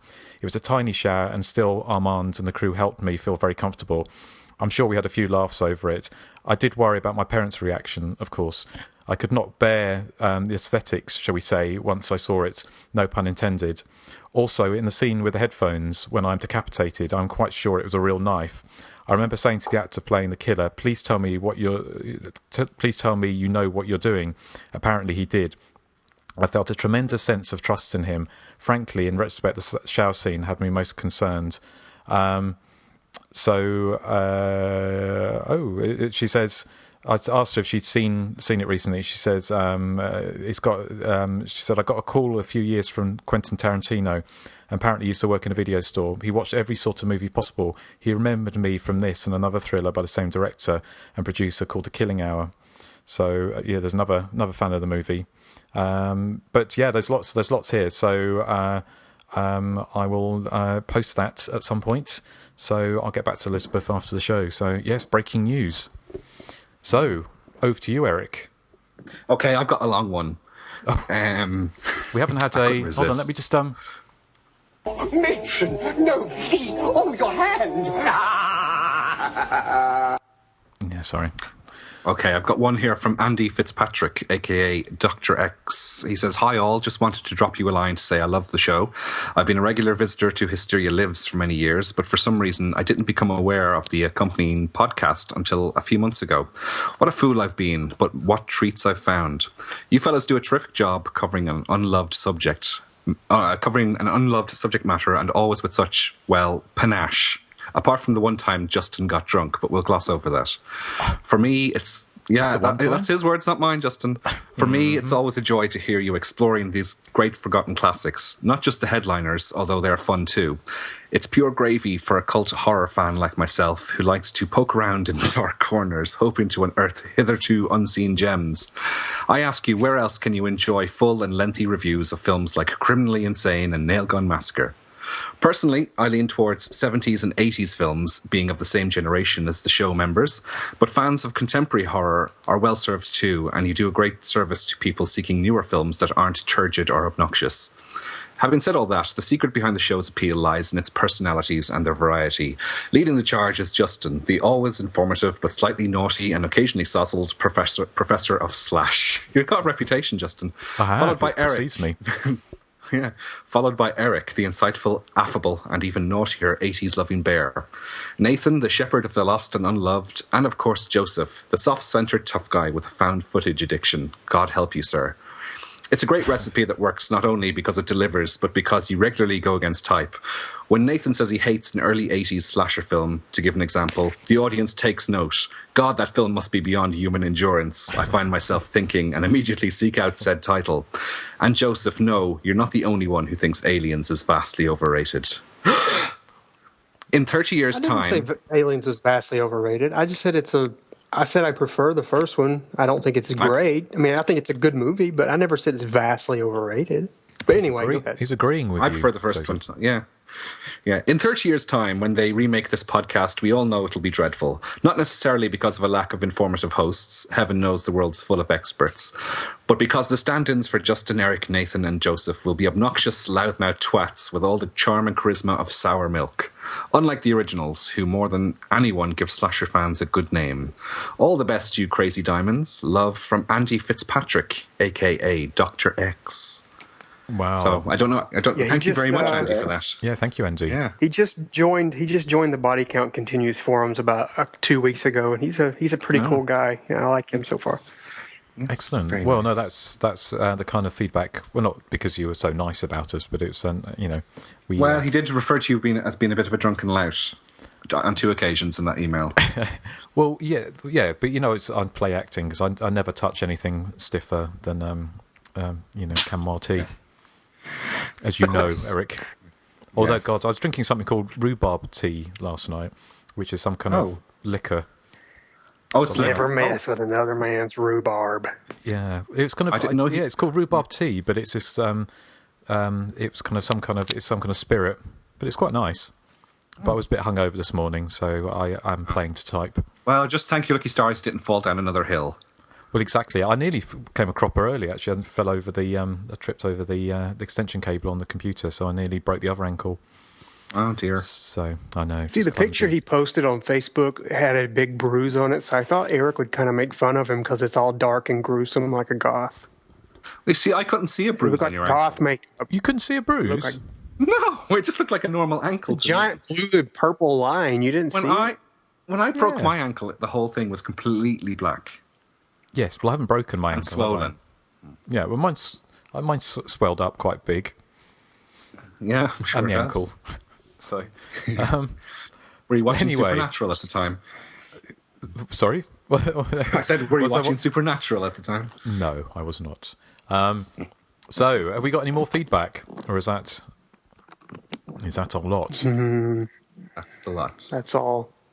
Now, I do have to say, we do have a roast from BTK, but we're going to save it for the next episode because it's kind of long, and this episode's already running close to 3 hours. So I think it's going to be over 3 hours when I put the slip the interviews in. So I think on that bombshell, the next bombshell actually will be what film we're covering next time, and I think that's over to you, Joseph, isn't it? Yes, our next film will be Candyman from 1992. I hear you're looking for Candyman, bitch. Well, I can see this is going to be a fun show. Bitch. So have you got Russell Todd lined up for an interview? Russell Todd? Not Russell Todd, sorry. What's Todd's? Virginia Madsen. Tony Todd. Tony Todd. Tony Todd. No, I have met Tony Todd, but no interview. No, okay. Well, we'll be covering Candyman Clive Barker? next time. Yeah, Clive Barker. No, I would like to interview Virginia Madsen. I bet you would. Dirty God, I would. Oh. Don't forget to ask her about Electric Dreams. That's the best film she was in. Well, I think on that bombshell, literally the Candyman bombshell, we were doing that, and we've got hopefully got something quite special planned. Well, relatively special for Halloween, haven't we? But we're going to see if we can pull that off. Yeah. So, should we say a fond adieu? Fondue. Now. Fondue. Oh, I like fondue. Yeah. Yes. But I'm hungry. Thanks for listening. I hope you enjoyed the show, and we'll catch you on the flip side, won't we, Erik? Yo. Word. So say goodbye to the good folks at home. Goodbye to the good folks at home. Bye. Bye. See you next time on The Hysteria Continues.